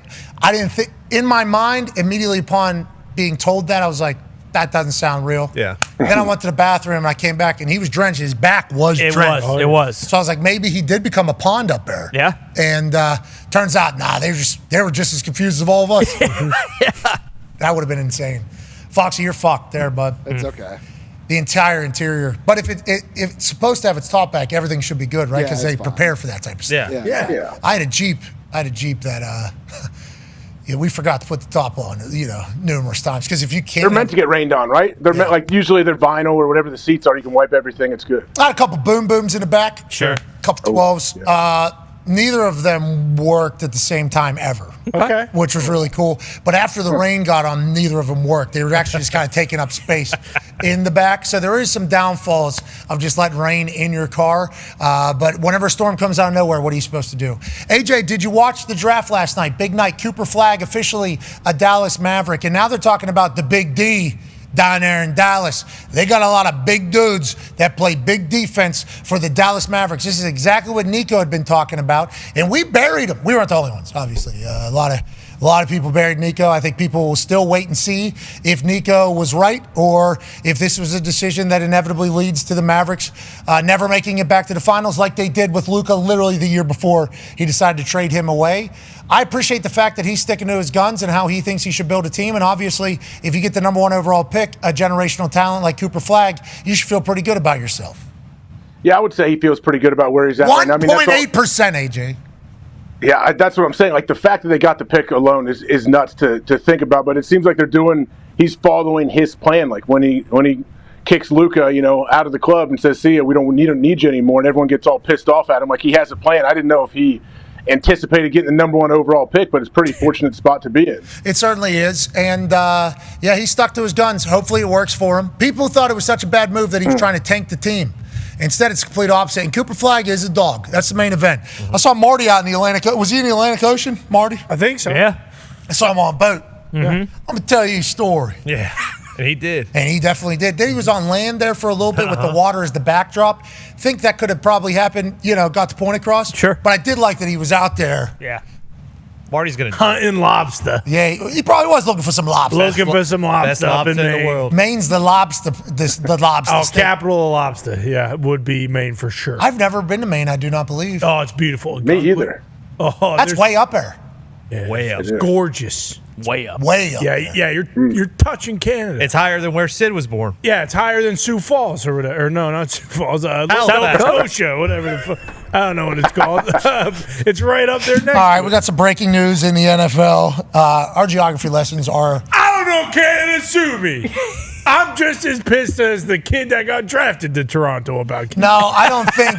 I don't think that was. That kid, Colin Coward, was pissed that he was going up there. That's not his name. Okay, there's so much to digest there. I think that was So there's a Bob Knight video about why the word. And there's going to be a lot of just no sound here on ESPN, but YouTube and everywhere else will get to hear this. There's a Bob Knight video. There's a lot of Bob Knight videos, but there is a Bob Knight video about him off the record doing a mic check, explaining why fuck is his favorite word. And he breaks it down. You can say it whenever you're dismayed. Oh, fuck. Whenever you're mad, fuck you. When you're happy, oh, fuck. You can use it in so many different... He literally goes on this full breakdown of the word and why it's his favorite word. And then he literally just stops and they go, okay, Mike's working or whatever. And then he just move on. And he has a golf lesson video that you need. I mean, there's Bob Knight. I love the golf video. That's a beautiful one. Yes, but his favorite word one, I think there's a chance that he was like, fuck, like a good. Here we go. Yeah, here we go. No There we go. Yeah. Or relief. And humans talk. There's some humans. I know not all cultures do this, But there are some humans, I happen to come from one of them, where like that word, in other words, are just like much more, and Bob Knight says, like much more versatile than how some people kind of view them. And it's already been proven that people that swear are considered more honest people and more intelligent people. So I don't want to hear it from you people that are filtering yourself all the time. If you filter one thing, how much thing are you filtering? Dan Orlovsky, you said mother fudging the other day. We know what you wanted to say. Weirdo. We know in your head you said it, and you made us say it. So thanks. So God heard you say it in your head. On you. Something to think about with your mudging. Yeah, can't even get it out. Anyways, I think it could have been a positive one, but boy, everybody's like, this guy's thinking about Canadian taxes already. Bingo. I think it was a relief one. Like, that's my favorite, is a relief, where it's like, a sigh. Fuck. Like, it's like, I'm in the NBA. Yeah, you're right. Could have been, definitely could have been. That one that Tony just did sounded more like a, fuck, I guess we got to do this. That's what I picked up. That's in the eye of the beholder. Tony's. Yeah, but he literally just said that what he was doing was relief. Yeah. Yeah, but the sound of it. This is like what Colin Morikawa said to that reporter. Yeah. Bingo. Hey, the way you wrote that surely made it sound, well, I didn't know. You were so focused on your it. tone, not my tone. We know what you were doing. How about Colin going, weed? And then I he know had, what you did. Then he had to take the high road. Then everybody was calling Morikawa out for that. Yeah. Yes. Yeah. It was like, Morikawa's the guy we're going after in that situation? Because he finally just said, hey, I don't like the way you painted me in that entire thing. I had to do this. This is a big part of the whole PGA. These sponsors, 2.5 hours on. This is part of the business, brother. That's what you see. These tables, they paid for them. I love that. Yeah. I love the Colin Morikawa fighting back. I love the breakdown of one fuck while standing up after getting drafted into the NBA. I love the thought of Ace Bailey doesn't want to go to Utah. This is the last place he wanted to go was Utah. That's a narrative out of it. Is there any basketball narratives like, hey, these players fit in on these teams in a really good way? Joining us now is a man that'll help us break that all down. This man played center for Duke, okay? Don't you worry about it. He went to Duke, was a Dookie, is a Dookie. There's 3 Dookies drafted in the first 10 picks last night. Obviously a part of the college conversation in all sports, but more specifically basketball for ESPN. We've grown up with him on television. Ladies and gentlemen, Jay Bilas. Yeah, Jay. How you doing, Jay? Did you just call me old by saying you've grown up with me? Yeah, that's like the that's the way I slip it in. You know, that's how I slip it in there. But with that being said, you're aging wonderfully. Hey, you look young, Jay. You look young. Good moisturizer. I don't know. Good moisturizer. Good teeth. You look great. Yeah, I guess if you call beer moisturizing. Right. Let's talk about last night. 3 Duke guys go in the top 10. Obviously, you have the Blue Devils shirt on there. We have a Duke fan who is a graphic designer who made this at 2 a.m. last night as quick as he possibly could. What are your thoughts on the current Duke guys getting this much of a nod? And why do you think the style of play is relating so well from Duke into the NBA in your eyes? Yeah, I mean, it's a good question. I don't know that it's necessarily style of play as it is just the talent of these individual guys. Like Cooper Flagg, he's the real deal. Like people ask, like, well, what's so special about him? It's like, dude, just watch. He does everything. And he's got a level of competitiveness that is on the upper tier of players that I've watched over the last 30 years. I'm not going to say he's the most competitive, but he's right up there with the most competitive that I've seen. And with his size and athleticism and all the different things he can do on both ends of the floor, as long as he stays healthy, he's going to be a great NBA player. And then Knippel can really shoot it. Like he's got an elite NBA skill. He can really shoot the ball. And the shot, he's not an elite NBA athlete, but because he's got that shot credibility, you got to get out to him and he'll give you a shot fake and just drive right by you and make a play off 2 feet. And he's tough. Like he's always around. He gets so many loose balls. He wasn't like a top 30 recruit. He was probably ranked in the 40s maybe. But I know John Shire, when he was recruiting him, he said, I don't care. Like this guy is who I want. And he proved it. And then when Flagg was out during the ACC tournament, if I remember right, he twisted his ankle like in game 1 of the tournament and early on. Knippel stepped forward. He was the best player in the tournament after Flag was out. He averaged 21 a game. They won the tournament. And then Malowach is he's long. He's got like a 7'6" wingspan. He's like a condor, and he had like 90 dunks on the season. 40 of them were lob dunks off pick and roll or out of the dunker spot. And he's a high-level offensive rebounder. And I don't know how you guys felt about all the crying last night. There was a ton of crying. But when some of these guys were crying when they got drafted, it was really moving, especially for him. He's from South Sudan. And, I think some of our people that spent time interviewing, not just like a post-game or interview, but like Bobby Marks does these sit-down interviews with these guys at the Combine and preparing them for the draft. And he said in the years he's been doing that, that's the best interview he's ever had. Just a tremendous kid. That's awesome. I cried on my draft day. I was picked 222. I'm cool with it. It's a whole life's work, a dream coming true, but also an understanding that you have an opportunity now to kind of be talked about amongst the greatest of all time if you go and do your shit. It's a really emotional evening. I like that a lot more than though we're trying to judge whether or not a guy's happy that he's getting drafted to the place that he's getting drafted to. You know what I mean? Do you agree, Jay? I do. I mean, look, it's kind of a balancing act for a guy like me. So, you don't want to sit up there and say every player's the greatest thing since sliced bread. But at the same time, you don't want to dump on them because it's a really important night. Like, I look at draft night as kind of, okay, this for the players is a celebration of reaching a dream. Now, the day after the draft, they got to go out and deliver. Yeah. Like that's the way I look at it. But I don't want to rain on anybody's parade. But at the same time, like you got to be straightforward and say, okay, this is what this guy does really well. This is what'll make him a good NBA player. But at the same time, these are some of the issues he's got to overcome. Yeah. Because not everybody's going to be an all-star. Not everybody's going to go to the Hall of Fame. And sometimes, you get through the draft and some people say, "Oh, everybody's good." You have to kind of balance it out, and you try to do the best you can. Yeah, I understand. You got to give realistic expectations too for the fan base, as opposed to just expecting these. That's why player comps are so tough. When we do the draft, I hate when people do player comps because it's like, well, he's very similar to Tom Brady. It's like, where? Skin's white. He's tall. How about in between the ears? What about you can't? It's tough to do those types of comparisons because the difference is here, which we all kind of understand. Whenever it gets to professional sports or high level sports to begin with, and I don't think you can really tell that. Like you said, Cooper Flagg, his competitive edge. I love to hear that. That is every great has had that. It feels like that is something that every great has had. And if you're wondering if somebody has it, maybe they find it, maybe they don't. I think that's the biggest detail or determiner of bust or not. That's in our sport, at least, Jay.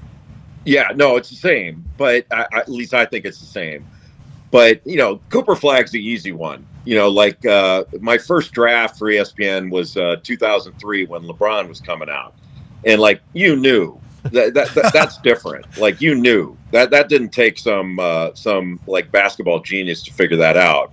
But to your earlier point, VJ Edgecombe of Baylor, he's 19 years old. He's from the Bahamas. And on the player comp side, you're saying, I'm saying, okay, he reminds me of Victor Oladipo when he was 19 and Dwayne Wade when he was 19. And I try to be intentional about saying, look, I'm not saying he's the Miami Heat Dwayne Wade yet, but at 19, you couldn't tell these two guys apart. You might even take Edgecombe, because I think Edgecombe at 19 is probably better than Dwayne Wade was at 19. Now at 20, Dwayne Wade was the real deal.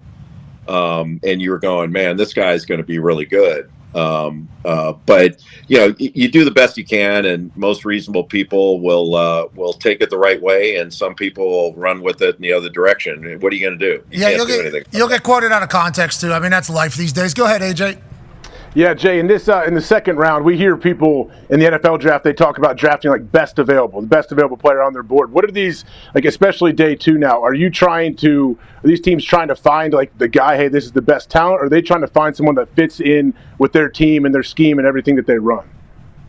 Yeah, that's a great question, AJ. Not that Pat's questions weren't equally great. I set the table for the great question.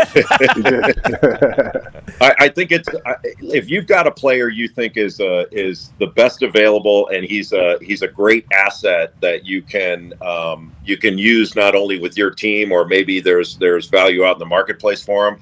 Of course, you take him. But I do think there's a component of fit in the second round. So you're looking for guys that have an NBA skill. So if it's like Chaz Lanier from Tennessee, who didn't go in the first round, and he's available in the second round, he can really shoot it, and he's got length and athleticism. But that shooting piece is really valuable. You don't need him to come in and be everything. You need him to come in there and make shots. Or if you got a guy who's got size and is a big time shot blocker, like I happen to think that the best available player to start the second round is a guy named Rasheer Fleming from St. Joseph's, and he's one of those 3-and-D guys that's got these freakishly long arms, and he can guard multiple positions, and he can knock down open shots. You don't need him to come in and be Scottie Pippen. You need to come in like this is where you're finding guys that can play a role and help you win. And if somebody turns out to be Draymond Green, or you find I don't know that anybody thought that Nikola Jokic, when he was drafted in the 40s, his draft year, was going to be at some point the best player in the world. He's referred to as the Taco Bell pick because we were in commercial, and a Taco Bell commercial was playing when he was picked. We missed and then we had to report the pick afterwards. Yeah, who knew? Yeah. But you're maybe you'll hit a home run, but you're really trying to find a player that can help you not only now but in the future, and maybe can develop. And then a lot of these guys are going to be two-way players. There's going to be some guys signed to standard contracts. There are going to be a number of guys in this draft. Maybe half the guys in the second round might be signed to two-way contracts where, it's a combination. You can play like 45 days with the NBA team, and the rest of your contract's G League. And they're those contracts are obviously cost effective, but then it helps the teams with roster management. Yeah, we saw Bronny do days in the G League go up. We've seen the two-way players. Alex Caruso actually just talked about how Coach Daggs treats everybody from Shea to the two-way players on the roster the exact same, which is why he thinks they do such a good job. I think that's a good way to describe, alpha and omega of the entire team, I believe, from top to bottom, from beginning to end in it. Whenever you think about those role players, we're talking like Shepard, Nesmith, TJ McConnell. Yeah. These are the guys we're talking about, right?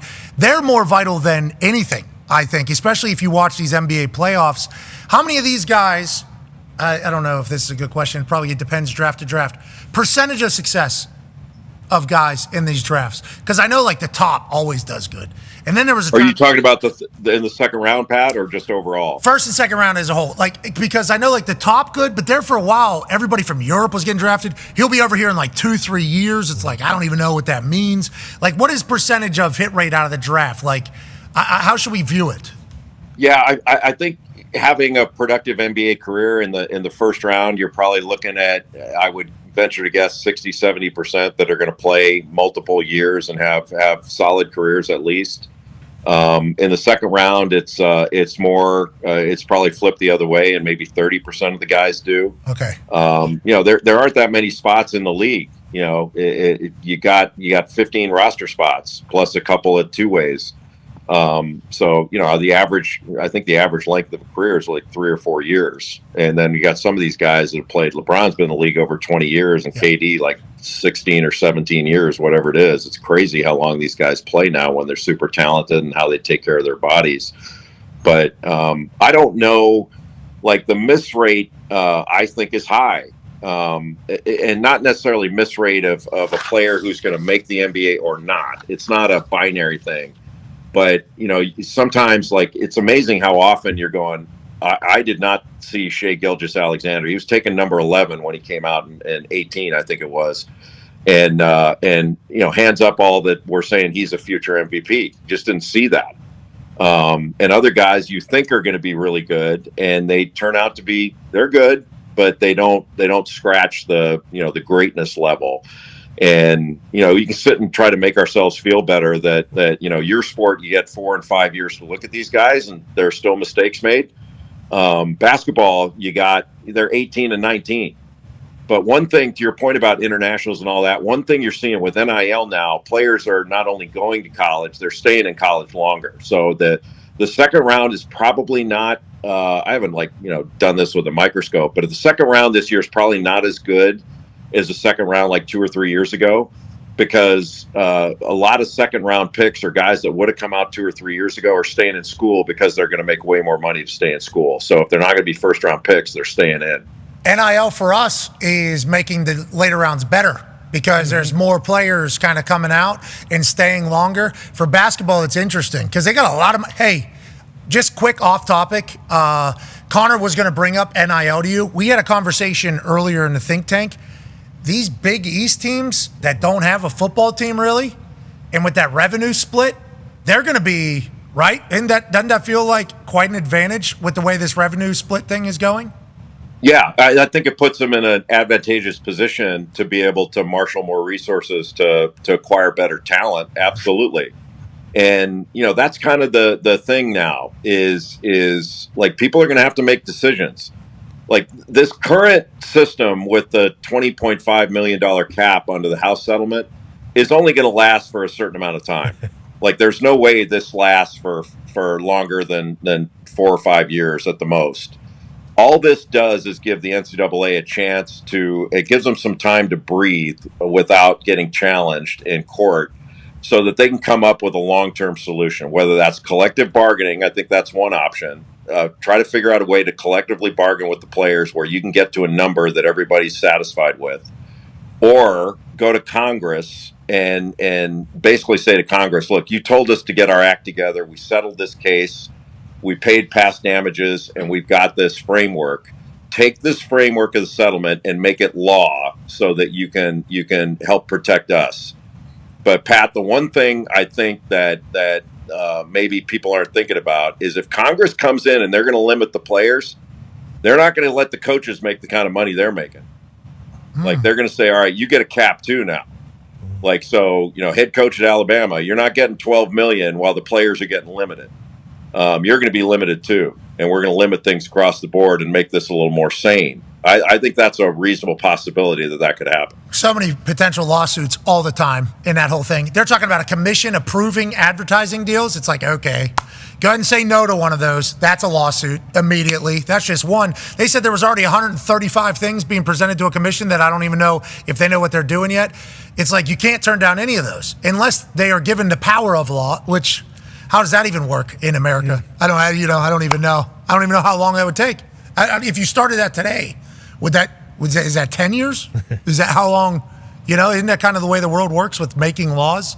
In the NCAA, they're the Titanic as well. They're not like the most nimble thing. And then government, not the most nimble. I don't know. The college shit, every time we bring it up, I get worried about the future. I don't know how you figure it out. Jay. Yeah, I'm not worried about it because in my view, multi-billion-dollar entertainment industries don't just fold up because they have to pay their revenue drivers. That's not a problem. I get it that the coaches don't like it, the administrators don't like it because they had it a certain way for a long time, and now, like the way I see it, everything's going to get a lot more efficient. You're not going to have as many jobs in administration. You're not going to see as many suits in team pictures, because they're going to want to allocate that money to getting the best talent on the floor or on the field.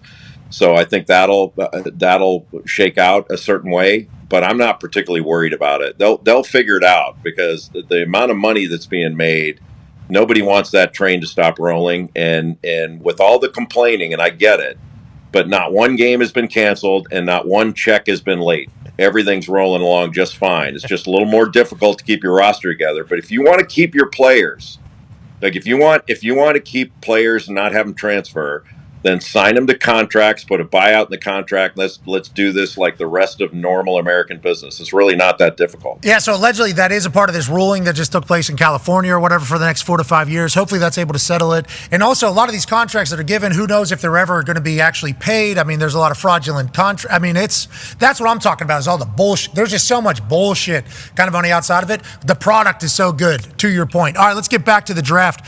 You talked about the Taco Bell pick. Let's talk about about another guy that we learned about last night. Go ahead, Ty Schmidt. Yeah, Jay, when you look at some of the other leagues' drafts, I think you'll see teams reach every once in a while, but it's not crazy. And then last night, we saw Yang Hansen out of nowhere get picked 16th. He's sitting up in the cheap seats. In your experience, how often does this happen in the NBA where like a guy who kind of everyone pegged as like a mid-second rounder all of a sudden goes just outside the lottery? Not very often.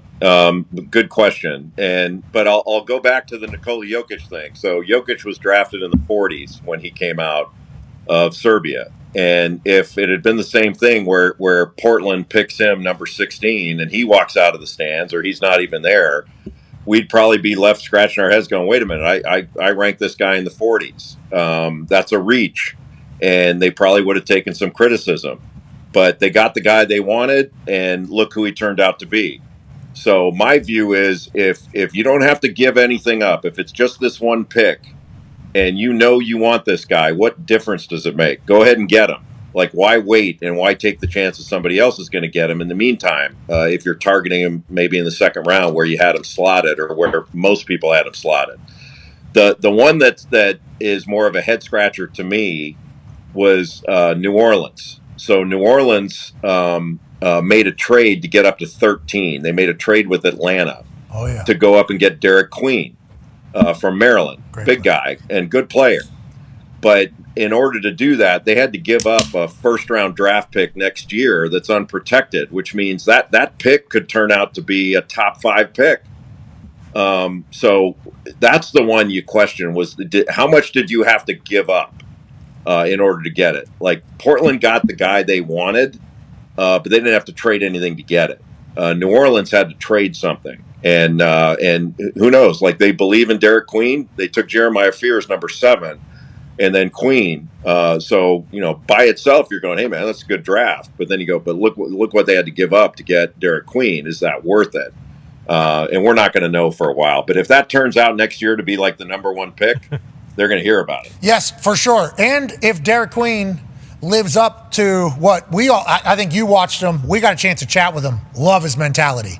Love his answer he gave in the huddle, before the game winner shot, what he said to his coach about giving me the ball. Love his mentality. Love his ability. I think he had braces, like real young. Yeah. We're talking about like it being incredibly young. You mentioned that about being 18, 19 years old. So obviously we hope it works out. And if he ends up being a perennial all-star, nothing will be said. Just like Nico down there in Dallas.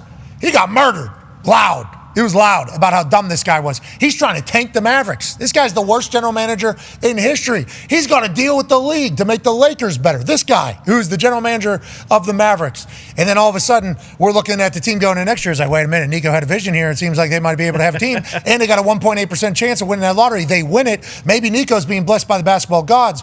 We never know until a few years down the road. If Derek Queen's a guy, they won't judge him. If he's not, this Dumar's guy is going to be called killed. They said the worst. Bill Simmons called it the worst trade in all of sports in the last decade, I believe, was his quote. It's like Bill was a NBA basketball guy.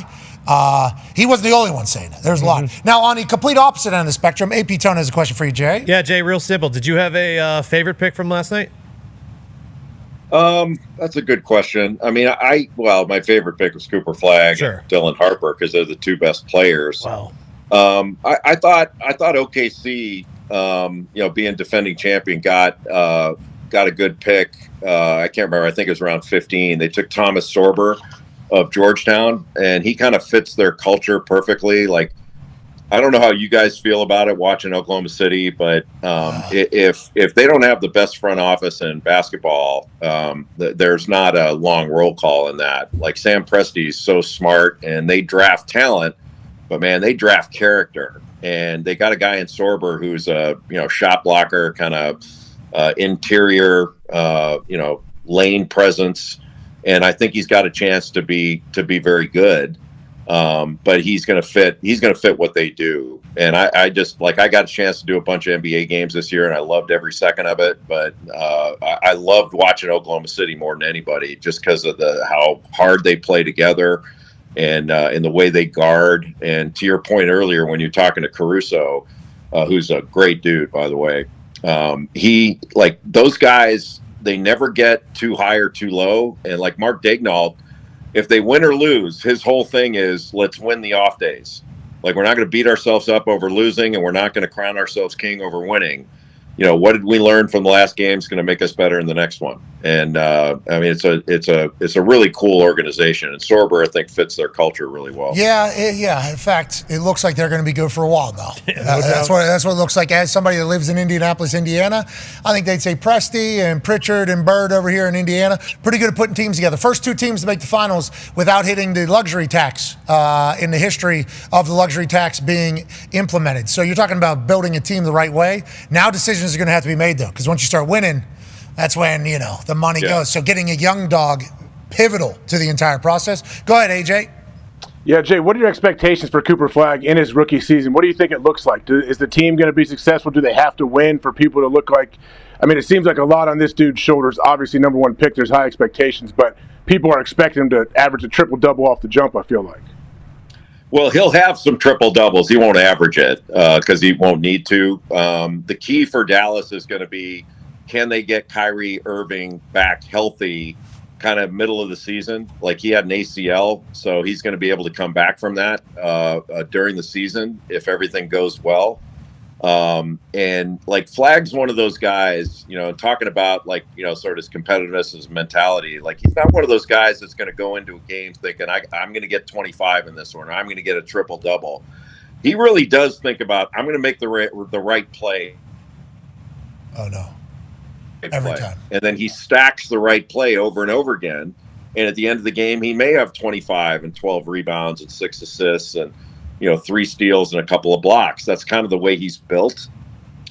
He's got this interesting combination of humility, like he doesn't think he knows it all, and he's going to be a member of a team, and ego because he knows he's the best player. And like, he's got a great ego. Like Coach K used to say all the time, not all the time, but he wasn't interested in this thing about check your ego at the door. He's like, no, bring your ego with you. Like, your egos are great, but blend your ego in with the we part of the team. Like, make your ego part of the team. All these egos blended together are really good. And Flagg kind of does that. I don't want to say it's natural, but whether it's learned or natural, he does that.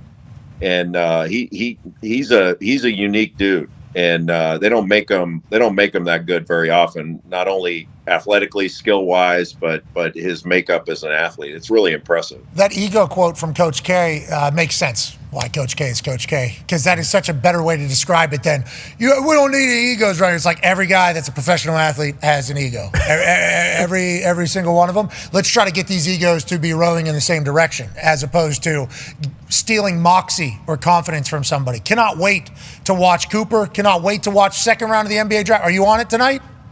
Yeah, I'm on the. I was a 5th round pick, so the second round is still a dream for me. Okay. Well, we can't wait to watch you live a dream, brother. Ladies and gentlemen, Jay Bilas. Yeah, Jay. That's awesome.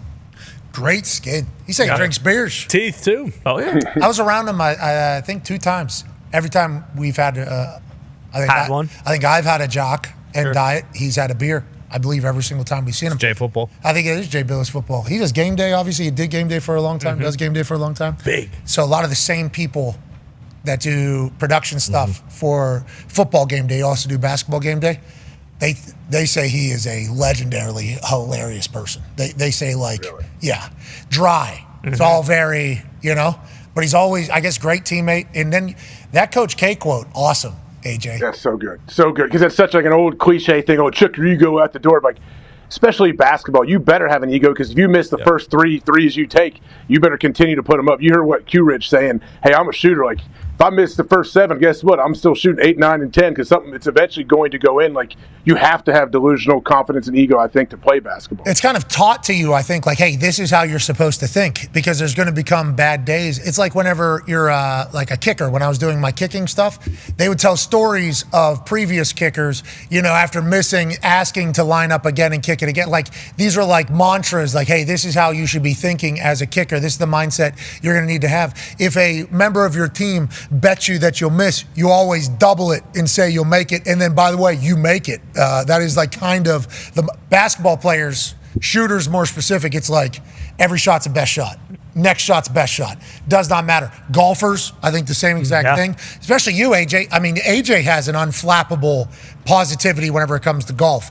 I don't know if that's just your mindset, what you think other golfers should be, but you have it because if you get into a slump in anything, basketball, golf, kicking, pitching, batting, it's all in between here, and normally it's you telling yourself that you're in the slump. So if you have, somebody that's like, hey, you should be a little bit we want you to walk in here with that. It's like you're going to need that probably at some point as well. Well, and Cooper Flag, too. Like, he's going to Dallas, and Anthony Davis and Cooper Flag, they were a part of the whole entire Olympics training this summer. So if anybody knows, like, how good Cooper Flag is, not just from watching him or everyone talking about him, like, Anthony Davis was in the gym with Cooper Flag as they're getting ready for the Olympics, and Cooper Flag is, making moves on Kevin Durant and following his own rebound and dunking. So it's almost like, hey, the proof is in the pudding, of course, with college and all that. But like Anthony Davis has been able to see Cooper Flag do this against legitimate NBA, some of the best players in the entire league. So if there's any ego from Cooper Flag, I bet Anthony Davis also, who was the number one pick to New Orleans also, that was during the time when, they tried to trade Chris Paul to the Lakers, conspiracy, of course. But still, if there's a guy that knows, like, hey, you don't need to check your ego because you are that good, it'd probably be Anthony Davis and the guys in there. I love that Nico might end up getting the last laugh. Yeah. I don't. I'll be honest. Why? I hate it. I'm pro player. Like, I hope Luka has a lot of success in LA as well. But just the way the entire world responded, just Sham's tweet out. Yep. One response. Anthony Davis wasn't even a part of this thing. Anthony Davis wasn't even part of it. It was Luka's with LeBron, and then this guy's a dipshit. Mm-hmm. That was that was the two responses. And he got bailed out by Adam Silver in the commission. Oh! And whether you believe that or not, like, let's say you don't believe that, fine. And I'm not saying I believe that per se. Nico, to me, is still a dipshit. He just got so lucky. And whether you think it's luck or not, like, if he didn't have Cooper Flag and let's say they were the third overall pick, and then they draft Ace Bailey, and Ace Bailey doesn't want to go to Dallas or something. Oh, you want to go to Big D. Yeah, of course. But something along those lines, like, he got so lucky that Cooper We don't know Flag. yet. We don't know how it's worked out. Nico said fortune favors the bold, brother. He did say that. He did. Not a bad quote. He should be doing a lot of that, and then we'll see if they end up winning. Speaking of winning, we're going to talk to a man who won everything that he's ever done. Yeah. Mm-hmm. When I say his name, you'll immediately think of like 45 different things that he's done. All of them could die. Yeah. Every one of them. And he's just smiling. Jump out of a plane with no parachute. This guy. Jump a dirt over the world if it was possible. This guy. Race NASCAR. This guy. You name it. This guy. Can he die? Yes. Who is it? This guy. Ladies and gentlemen, the 30th anniversary of the X Games will take place on ABC on June 27th. Representing the X Games, a man who made us all fans because of his big old gut sack and talent. Ladies and gentlemen, Travis Pastrana. Thanks for the intro. Much appreciated. That's real. I told you that. I went to your Nitro Circus show here in Indianapolis that you guys had on the south side of Indy. I watched your entire crew do the thing. I grew up watching you be an absolute madman. Now, I know that is not how you view it. You just, it's just kind of my talent, my thing, all that shit. I appreciate your commitment and risk-taking for our entertainment. So, first of all, Travis Pastrana, we appreciate you. Thank you, Travis. Dude, are you kidding me? Thank you for having me on the show, man. I really appreciate it. It's been a lot of fun, and gonna live forever. Hell, let's go. Okay, all right. So I love that still exists inside. You're not competing at this year's X Games, but I do believe, obviously, we're celebrating the 30th anniversary. What should people know about what's happening at the X Games, and is it changed at all since over the last 30 years of watching? Man, X Games is awesome. It's still, ABC and ESPN. I mean, you can now stream it on Roku. You can watch it pretty much everywhere, YouTube. But at the end of the day, what's really cool now is that X Games has evolved so much, where it used to be, bungee jumping and downhill street luge, and now it's your best BMXers and your best skateboarders and your best motocrossers. People are going to the Olympics from the X Games. So it's no longer that sport, the hooligans in the corner. It's people like, since Tony Hawk and Tony Hawk's Pro Skater, going out there and actually being able to make a living on kids' toys, making a living on their passion, and it's pretty cool. Yeah, and Salt Lake City's a beautiful place. The backdrops are going to be outrageous. I always enjoy the setup of everything that takes place. Who are some of the big names that we should look forward to? Who should we do some research on in this X Games? Who's going to steal the headlines? Oh man, I'm a fan of the old school guys. You got Ryan Sheckler coming back. For anyone that's been around, he's going to give the skate guys a run for their money, which is going to be really cool. Colby Raha, he's always just someone that's so exciting for me to watch in freestyle motocross. And R. Willie, dude, he started out as a scooter rider on Nitro Circus. Everyone gave him a hard time because we're like, oh, scooter kid. So he jumped on Andrew Ahumada's BMX bike in Final Trains, did a trick that no one in the world had ever done on a bicycle, not even his own bicycle. Went on to become the winningest and the greatest big air action sports BMXer in the world. If I was going to say watch one person, it'd be R. Willie. Oh, so R. Willie starts at Nitro Circus on a scooter, goes over to a bike, becomes the greatest of all time?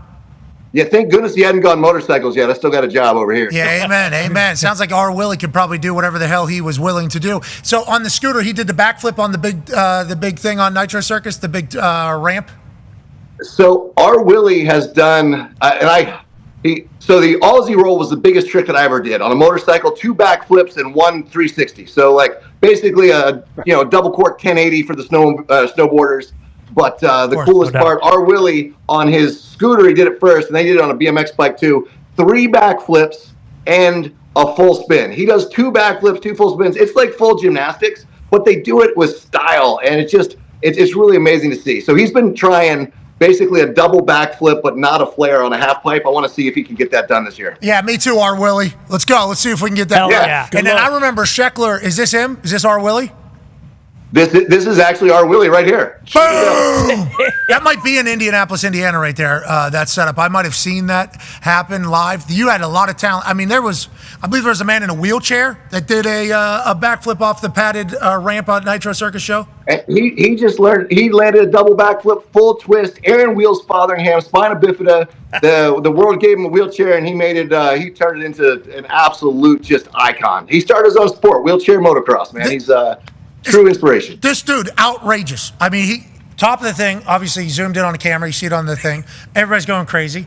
He rolls down this ramp that's like straight down, and then this ramp send. It's a high school football. It's a football field. Legend. So they're going like 30 yards, 40. I don't know what the exact amount is. You probably know that to a science or whatever. He's flying through the air. He lands. Fireworks go off. They start sending.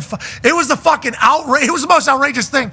I'm on, I don't know, at that time, probably 80 milligrams, just sitting in the stands, like, what is going on here? It was wonderful, but nonetheless, I probably saw R. Willie then. Let R. Willie know we can't wait for him to do his thing. And Sheckler's reality show was fantastic. So handsome. Oh, yeah. Cool. So cool, Sheck. Go ahead, AJ. Yeah, Travis, Pat mentioned you jumping out of an airplane, obviously shirtless, no shoot, all that. You linked up, you figured out. This was such a bizarre situation. Like, out of everything you've done, I'm sure you've talked about it, like, what gave you the most anxiety, the most nerves going into a certain thing that you've done? You've obviously ridden everything, jumped everything. Like, was this the moment? Was like right now when you have nothing and you're just free falling? Like, what did it feel like there? He's doing flips. He's like, No, I mean, I had great people around me there. That's kind of a pass or fail test. I always like those the most for sure.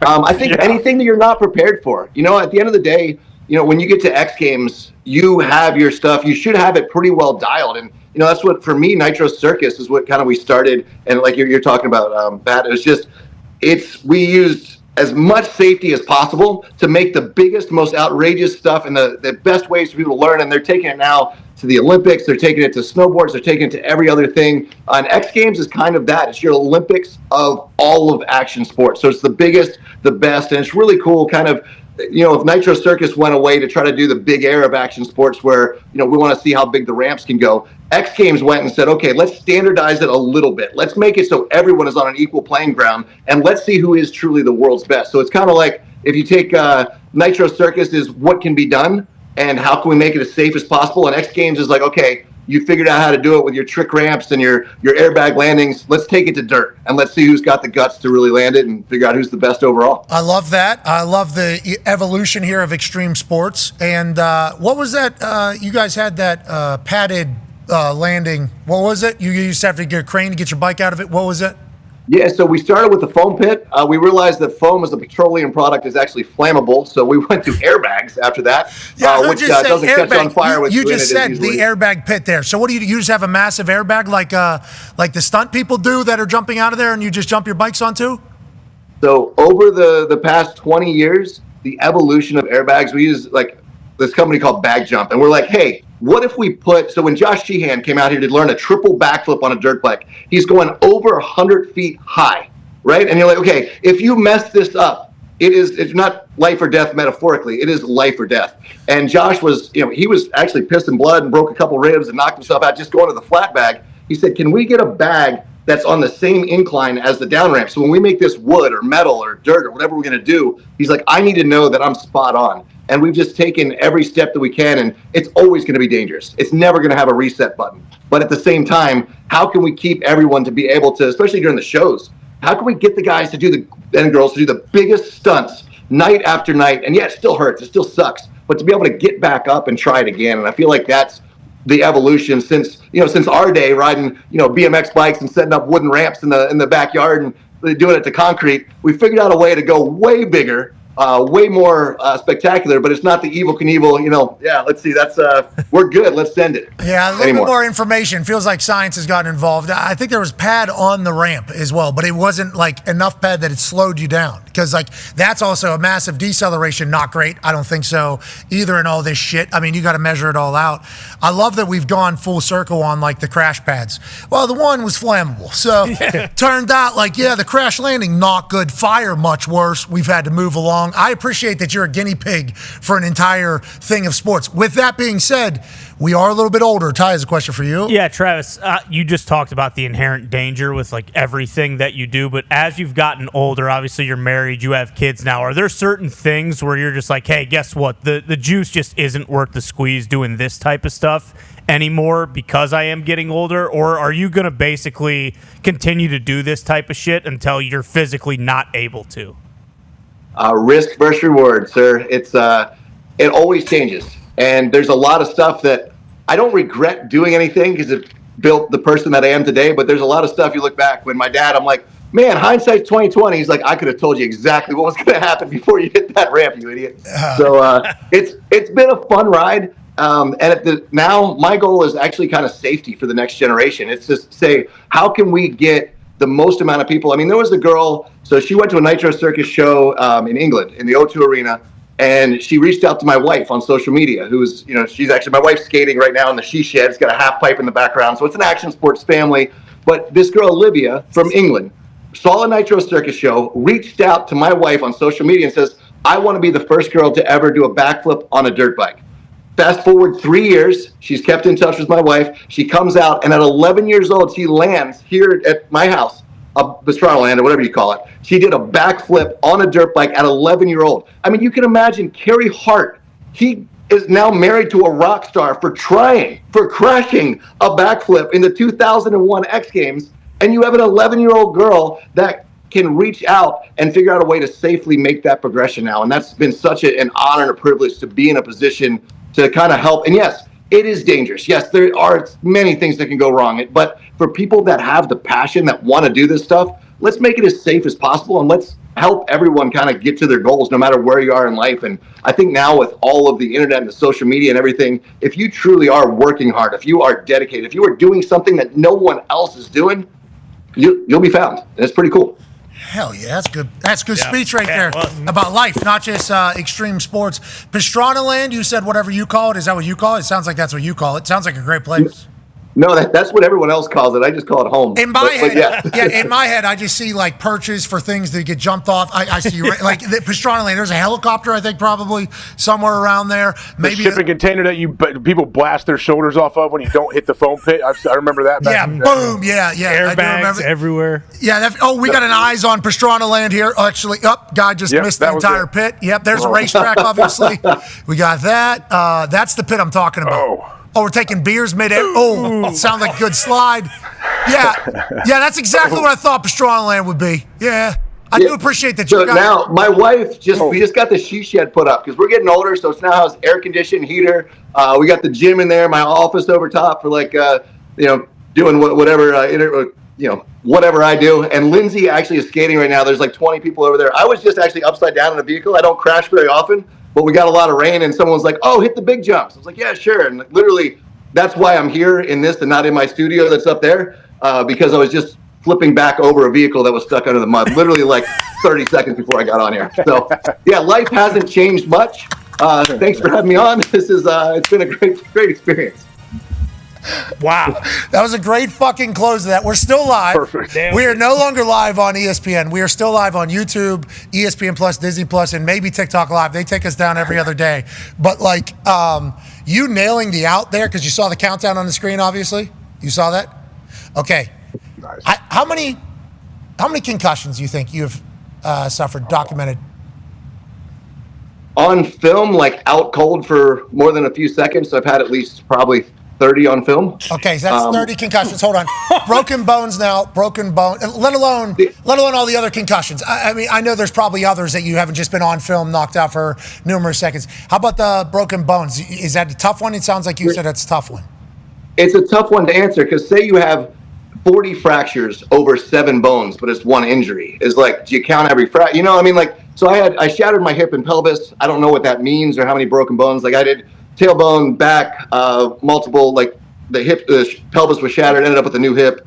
My foot, for instance, I broke tib fib, and then everything across the foot was just powder. So like, there's instances where, humans aren't supposed to go 70 miles an hour and fall from 100 feet in the air with 220-pound motorcycles on top of them. Nothing like football where you got huge people running the other direction, but I didn't do any of that. AJ did a lot of that, but with that being said, it wasn't from 70 feet in the air with gravitational pull working against you and weight. And I think E equals MC squared has happened to your body numerous times. You've had 30 documented knockout concussions. You've broken 1,000 bones, whatever it is. You're the first one to see the countdown clock on the screen and hit it perfectly. You need to know that. You should feel good about whatever the fuck you're doing with that brain. You need to share that information with the NFL, maybe. Like that is in mixed martial arts, I think boxing. You're on it. Hey, you're on it. Are you taking care of your body? Do you do brain stuff? Do you do body stuff? Like, how do you manage all that? So my dad was a Marine. We have a lot of military in this area. We've always kind of reached out. We've been lucky to be friends with a lot of the Black Rifle Coffee guys. And what's really cool is Marcus Luttrell is the lone survivor. Wahlberg played him in a movie. His brother Morgan is a representative in Texas and everything. He was a Navy SEAL as well. That his helicopter got shut down. And this guy, he was beat up more than anyone on the face of the earth. And he actually went down to Texas and found like the best head doctors, the best everything. And we went through the boot campaign. We paid for ours to go down, but learning what all the military has learned and all the injuries that that they've suffered over the years and what the U.S. government has put into it. They took some NFL players and they took some Nitro Circus athletes. We went down there and learned a lot about head injuries, learned a lot about what's really interesting is genetics. Almost all the top freestyle motocrossers, our grandparents were almost all boxers. My granddad was Golden Glove boxer. He was in the Navy. Josh Sheehan, you look down the line. So I'm sure it's a lot of the same in football. Like we come from maybe not the most intelligent family, but all of my uncles, all my cousins, they're all Division I. They didn't go for the education part, but they definitely went for the sports part. If they were military, and they were rugby, they were wrestling. So I was the runt of the family. And I was fortunate enough to be surrounded by just a really good group of people that my uncle actually played quarterback for Denver Broncos, 69 and 70. He got knocked out by Hightower from Police Academy. Ended his career early. That sounds like that's a family combo. Yeah. That sounded pretty quick. Yeah. But so my uncle said, Uncle Alan, he goes, the moment that you stop, you're done. And, he had no ACL in either knee. His back was all messed up, his shoulders, everything. And he ended up teaching, he taught lacrosse and football at a local community college, but he also took taught senior citizen health class. And so every morning he was up early with all the seniors doing aerobics. And that kept him, he was as fit as can be. He was broken as can be, but stayed fit. And I think every time I got hurt, from the time I broke my first bone when I was 8 years old, and he took me from the time that cast came off, physical therapy. And that was his biggest thing, was figure out what your body needs, keep moving, and let's get healthy. That's an awesome message, I think, for everybody trying to maintain lifestyle and life as a whole. You got to stay active. You got to get the blood pumping. It's not just physical, too. It's mental as well as you move forward. Last question about the X Games here, Travis Pastrana, and we can't thank you enough. We got life lessons in here. We've heard some absurd stories. Yeah. Health lessons? Yeah. Health lessons in this entire thing? Pastrana land. Yeah, Pastrana land. Neat. Where is it? What state is that? No, it's off the grid. It doesn't exist. No, it's in Maryland. If you ever get bored, come on out. We'll have some good times. Okay, so Rough Riders Anthem music video made me want to ride a dirt bike, and then Travis Pastrana made me want to backflip a dirt bike. Sure. Now, I can do a backflip on a trampoline. I can do a backflip. Used to be able to do standing backflip. Can do backflip off top rope in wrestling ring. Is that all good news for me to be able to backflip a motorcycle? Is that a part of it? Or is that all bike? Is that body control or bike control? 100% body control. The best riders in the world have a really hard time doing a backflip. They take off and you're programmed to always see where the landing is. You take someone with no experience. So my wife, 3-time X Games gold medalist in skate, 2-time world champion, great like trampoline, air awareness, can't ride a motorcycle to save her life. Her second day ever on a motorcycle, barely made it to the takeoff ramp, got a backflip all the way around the wheels, just in the foam pit. Because if she took it to dirt, she wouldn't know what to do after she landed. But you, my friend, no problem. Day one, attempt one, you're going to get it right around. It's just commitment. Boom. There it is. Pastrana land. Yeah. Pastrana land. All right, last question about the shout out to your wife, by the way. Yeah. Legend. Absolute dog sounds like skater, we're saying?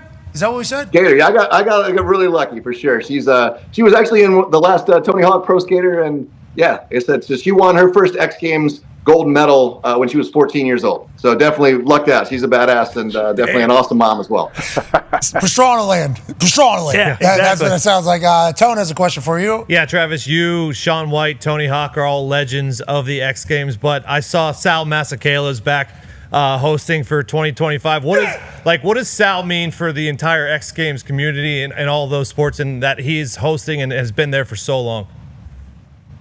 Dude, to have Salema back is absolutely amazing. He's the voice of X Games, and honestly, you got this guy Jeremy Bloom who took over because when COVID hit, Football guy. Yeah. Jeremy Bloom. So two-time Olympian for the U.S. for skiing. Comes back, NFL draft, plays for, got drafted for the Jets, ended up Eagles with the Steelers. We're not going to talk about the Steelers, sure. But I'm a Baltimore guy, but anyway, Aaron Rodgers playing for the Steelers now. Oh, mama, I'm in fear. Well, I'm not going to get into it. You're right. Ravens, great team. John Harbaugh just squatted 405. I saw John Harbaugh squatted 405 the other day. But go ahead, Jeremy Bloom, obviously part of it. But so Bloom, he comes back, and just a smart human being, been successful at everything that he's done. And he comes in with that athlete perspective. He's like, look, when X Games was huge, we had larger than life personalities, guys like Dave Mira, Tony Hawk.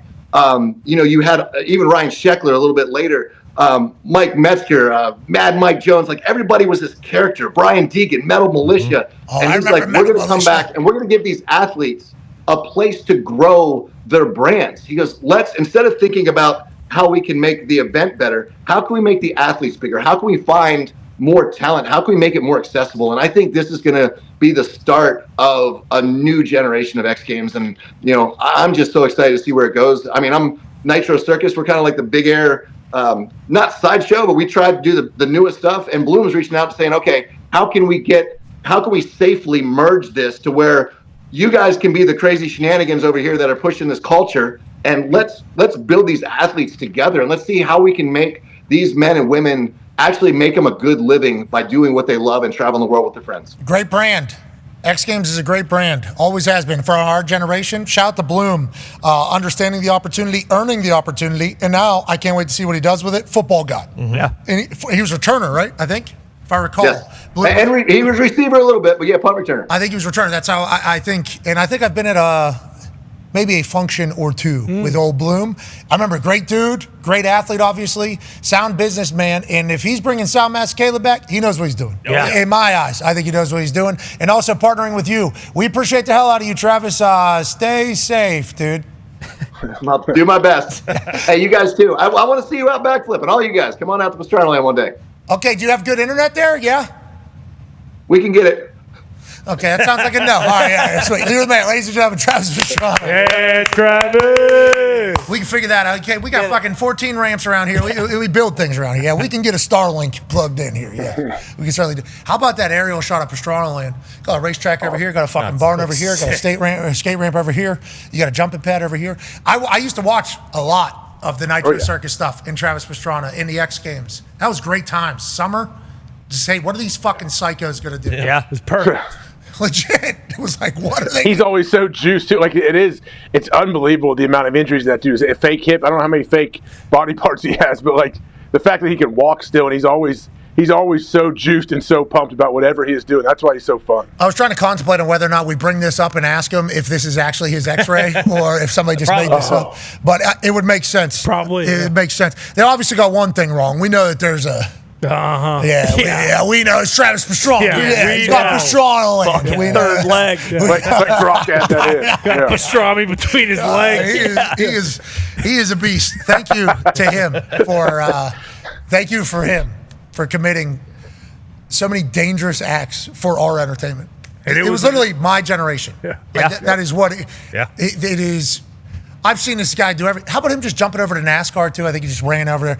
Yeah, you know, some guys, 10 years training, usually 15 years training. Kids, they've been doing this since I was a kid. I picked this up about a month ago. Yeah, I'm going to redline this thing, too. Don't you worry about it. Well, on the weekend, I'm going to go do a double backflip, and then... Look at those flash bulbs. Those were the days. All over the place. And anytime Pastrana was on the top of a ramp, that was before social media, everybody somehow knew. Like, hey, Pastrana's about to do it again. He's doing it again. Come on. Shaun White was the same fucking shit. Shaun White, whenever he was at the top of the snowboard ramp, it was like, hey, Shaun White's about to do some shit. Tune in. Yeah, Pastrana's about to do some shit.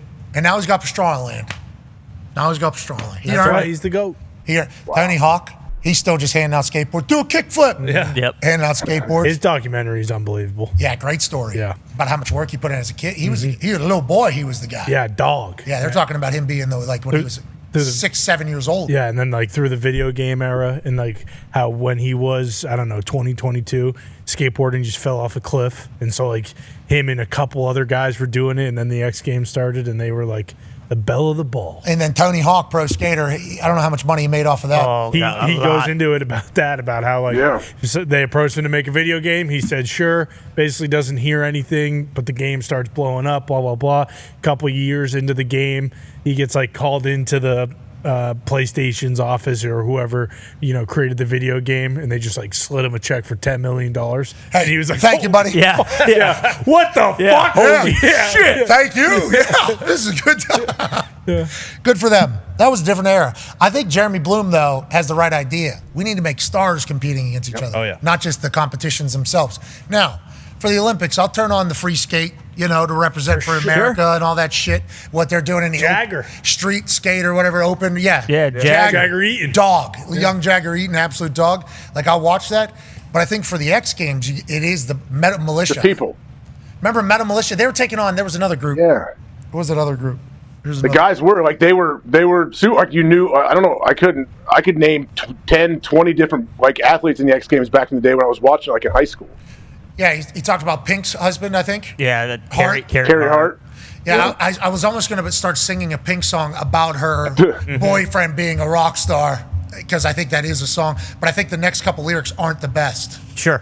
So I stayed away from it. Yeah. Well, every Pink song that I was thinking of, what she was saying was not like she's a weapon. Oh, yeah. Speaking of X Games, she's fucking Circus Soleil. Yeah, her whole concerts are nuts. Hey, where do you want to swing at today? How about from that fucking tip of the stadium to that one? And I'm going to sing the entire time. Yeah, I'm singing the whole time, too, upside down. Yeah, and I'm not going to miss it. It's going to be, and it's like, Jesus Christ, what a weapon. And then they got a daughter, I think, that's a little bit older, and then maybe a baby. I watched her documentary. Daughter climbing the fucking, whatever these are, for the stage. Scaffolding? Yeah. Like just ready to go to the sky. Just like zero fear out there. It's unbelievable. X Games. I hope it gets back. Yeah. This would be sweet. This weekend already? Yeah, great time for it. That's tomorrow. Okay, see, everything's kind of blending together right now. Yeah. Everything's blending together. We got America's birthday coming up. One of the greatest cold shots in history. Nobody talks about it. True. We said, and then there was still a lot of to figure out. Yeah. And then like we said. Yeah. That's kind of how that whole thing works. We'll be taking the second week of July off because of Wimbledon will be on all things. And also, we're going to enjoy summer a little bit. Maybe create some things. Maybe meet some people. Hell yeah. Maybe do a little up to something. Oh. Are things cooking right now? I don't know. Maybe. Could say. I know this sounds crazy, but it's been a lot of chatter, obviously. Me being able to sleep in my house and not get 3 hours of sleep on Monday nights over the last couple of weeks has been a huge help. No. I will say. No way. I will say yes. I miss it a lot. I do. But on Tuesdays, when I have, like meetings in the morning, because I do business, like I not only show, but I try to do the business as well, because I feel like I should learn and also potentially speak up, and I enjoy it, and it's all those things. So I'm walking into meetings Tuesday morning, Zoom calls or whatever, calls in general, 9 a.m. You got people that I'm talking to that are very good at what they do. And I'm rolling in there 3 hours of sleep, and it's like, I'm the energy guy normally. And it's like, at what point do you look in the mirror and go like, yo, you ain't going to make it like this? And shout out to Nick Khan at the WWE being like, bro, you need to breathe. You need to breathe. Now, Nick Khan has also seen me in these meetings. So I think he understands that I do perform. I do well in these, and it's nice. It's good for everybody when it happens. So I'm very thankful for the opportunity to be able to breathe for a little bit, but I do miss the shit out of it. And Night of Champions this weekend, Saudi Arabia. Yeah. A lot. Bill Goldberg, Gunther. Oh, what? My God. Saturday Night Main Event in Atlanta. Saturday Night Main Event. But King of The Night lead Champions comes, this you get- weekend. yeah. Saturday Night Main Event, Goldberg and Gunther's. But I'm just saying there's been a lot that has happened since we have, not been there. So to everybody at WWE, I love you people. I appreciate you people. To the internet wrestling community, fuck yourselves. All of you. Go back to my NXT run. Everything I said then still remains. I'm talking to you. These people are outrageous. They're talented and mean. Passionate. And they're in abundance. Yeah. Golly. I'm like, what the fuck, man? Don't look at your comments. Well, I have to. Our show is, like, I have to live on the internet. Like, that is, how do I know about literally, I don't want to say everything, but too much. I'd say at this point, have to know. With Daily Show, have to know everything. Scrolling through. Okay, there was a big trade. Sweet. Good show today. Sweet. Hope you kill yourself. Okay. What the fuck did I do? All right, let's go to this. Oh, Schefter and Rapp. Oh, one has the breaking news. One has the information. I like the way that's working. Get the fuck out of the WWE. You ruined my night. Okay, let me go down here. College Game Days won an Emmy. That's pretty cool. Congratulations. That's pretty cool. Okay, show's doing well. Okay, you're the fucking worst thing to ever happen to the wrestling. Okay, jeez Louise. Let's go back in there. Bunker Buster. What the fuck is that? Are we okay? Okay. Pat McAfee should jump off a cliff. Okay. All these people are coming from the same department here. And it's like, that does get a little bit old. Yeah. Some of it makes me laugh rather hard, though. Sure. I will say. Those people are mean. Yeah. Those people are mean. Yes, they are. It's been nice to not have that Sure. every single fucking weekend. I would imagine. Those are multiple things. And also, Corey, great. Wade, great. Booker T, great. So there's a lot of dudes over there and women in the commentary department that are amazing. So it's like, as I'm watching it, I like read some of their stuff. I'm like, yeah, Corey is much different than me. That is, and I enjoy the shit out of Corey. I can understand that. Thank God this piece of shit isn't here. All right. Still going Okay. Just trying to watch the NBA Finals here. It's a lot. I'm lucky and thankful for all of it, but it is a lot, Oh, yeah. And then, I get it. Mackenzie, the greatest. Yeah. Boom. Whoa. Boom. Yeah. Yeah. Oh, it just happened? Yeah. Got a tattoo for the daughter. That's her birthday, May 4th, 2023. Taurus, obviously. I too, Taurus. Bull, birthday, Taurus, birthday, Mackenzie, the whole thing. Did I get pressured into it? Kind of. That hurt right there? That's like upper ribs. First tattoo. Feels like it's the right one for the daughter. And Samantha got matching tattoo as well, on her. So it was good. It was really nice. First tattoo. Obviously, Samantha has a lot of tats. She's got a lot of tattoos.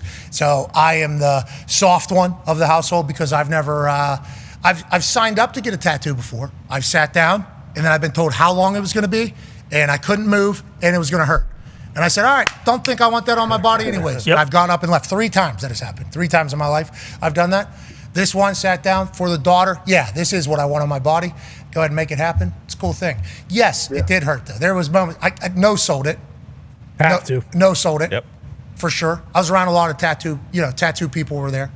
And they are obviously very tough. They're tougher than all of us that don't have tattoos because they have to deal with the which certainly real thing. But it hurt like hell. Yeah, some of the parts hurt like hell. They got on. What made you choose that location? Yeah, I don't know, to be honest. It's a very painful spot. You could definitely chosen other spots that weren't as painful, I'm sure. Yeah, I was told that. Yeah, and I thought about that as it was on my rib cage. Cool. There's like a 6'7". Anita is the lady's name. I believe Rose Ink Tattoo. She was great. She was incredible talent. She was really good. She also not a full shading, a little bit of color. I don't know. Sure. I don't know. But there you could feel whenever she was really tightening in on something. Especially right there on the rib. It sounded like a dentist hitting her tooth. Exactly. That's what it felt like in your body. And there was certainly some pain. Wife sitting there looking at me, just seeing. And you're like, no, this is nothing. What do you mean? Just do the whole rib cage while you're at it. I did a couple yawns. Those were tired. Are you gonna have to get it retouched? I know a lot of times they'll fade and you gotta go get it refilled in again. I think the fade would be a part of the art. Yeah, sure. Yeah, I think nice. This one like camo. Okay. I think this one's good. Yeah, I think this one's good. Everybody says you're gonna get the bug.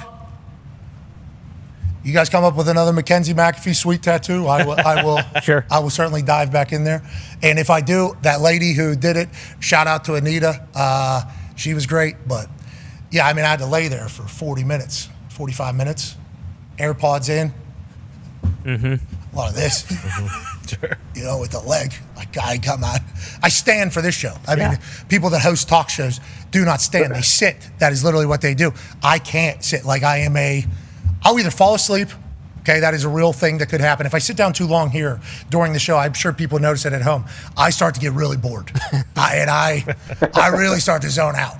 So if you see me stand up, it's just like me trying to stay alive. So when you're doing a tattoo and it's on your ribs and I can't move, and if I move now, it's going to look like the absolute worst. Exactly. I do not know what I signed up for. It went through my head a couple times. Well, how much longer is this? Don't want to ask though. Don't want to look soft. And then you look over. And it's like, well, it doesn't look like anything's been, I could barely see it. It was a whole thing. But for my daughter, and I think it looks cool, and Samantha's got the matching one, for you, anything, Let's go ahead and do that. All right, let's get the hell out of here. What a day. What a day. Holy shit, what a day. Ryan Smith, owner of the Mammoth and the Jazz. Legend. Big night last night. Ace Bailey's going to love Utah. Let's put that to rest. Legit. They are going to do everything. That whole state will do everything to make sure Ace has a great time out there. That is like how they feel, I think. That's how they operated. That's how they treated us. I would assume they would do it with somebody that could actually help. Yeah. In the entire thing. Sean Charania, no tip in the picks. Being a good teammate. Good play. What a guy. You agree? He's up there tonight, too. He's going to be a big-time part of it tonight, too, right? Was his mic off? Like the whole show, I think. No, I heard him. I missed it. Yeah. I muted it early, though. That's probably why. Because you were in the internet. Yeah. Jay Bilas, good to have him on. Yeah. He's great. Yeah. Great answers. He's very knowledgeable. He is. It's not lotion, it's beer. And he's a lawyer, too. Do you think he pours the beer? Yeah. And rubs it in. I leave it out He dunks his face in it, I think. He pours it into a bowl. Like Ashton Hall. Yeah, with the cubes. 4:30 a.m. So he's been losing races, a lot of them, right? Yeah. Ain't that kind of been happening to him? I saw one. Speed's very fast. His name is Speed. I don't think people should be signing up to race Speed. Just who do you want to get in a race with? A guy that named anything or a guy named Speed? When your entire thing is running, but your name isn't Speed. I don't think we're doing that. And you're going on it's his people. Yeah. And it's a lot of people, like the most amount of people. Why are they always racing on uneven ground somewhere too? Like, Because you just go outside. Yeah. Fucking walk outside. Catch me outside. How about that? On site. That's what they say.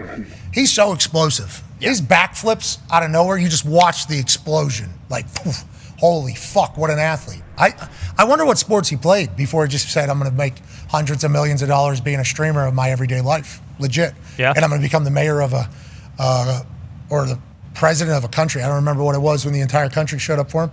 I wonder what sports he did play. big soccer guy, right? Hope he Loves ran soccer. track. I've seen clips of him playing soccer. I think he likes soccer. Yeah. I don't think it's necessarily like his main sport. Track would make Yeah, sense. he's definitely a track guy. Is he American? Speed? Yeah. Yeah. He got speared out of his I don't know. Oh. He loves soccer. And he's always in Europe, so I didn't know. Well, he loves speed. Yeah. He's got no accent. Sure. Have a little respect, please. The only person who loves soccer in here is Canadian, so I didn't know. We all love soccer in our own reasons. No. I do not. I like soccer. I like the video game. I like TST. I like TST. There we go. Yeah. I like TST. So you do love soccer. Hey, No. breaking news, by the way, look for it. It just came up in discussion earlier today. I'm going to say it publicly, so we have to do it. Look for Thunderdome Soccer Super Duper Cup coming at some point. 3-on-3, we're going to build boards in here, so there's a little bit of physicality. Sure. 3-on-3 with a goalie, 2 nets. We'll commentate it. We'll get some of the Arena League boys in here. We'll put up a $10,000 per winning player prize or something, and we're going to have that happen out here. We need to see the Arena boys again. I only saw him for 2 days because I got invited to go down to Paris Island, which, what an experience. What an amazing experience. That was really cool. He said his dad was a Marine. I was immediately, hoorah! I don't know if you saw, I immediately broke chains. Oh, yeah. Right there. Let's go ahead and do that. Love everything about it. Didn't even want to get into it. You go through Paris Island, had to have, right? On the East Coast there. Yeah, that place was awesome. That was a life changer. But I only got to see the Arena boys for 2 days. Did you see Gordo Gordson threw out the first pitch for the Yankees? In a CONCAFA jersey. I saw that. Yeah. Wasn't the Yankees. No, Yes, yeah. it was. All right, we're back tomorrow. And the Mets. The Mets. Oh, in the same day? Yeah, he lefty and righty. Beast. Be a friend, tell a friend something nice. It might change their life. We're in this thing together. Team on me, team on 3. 1, 2, 3, team. Goodbye.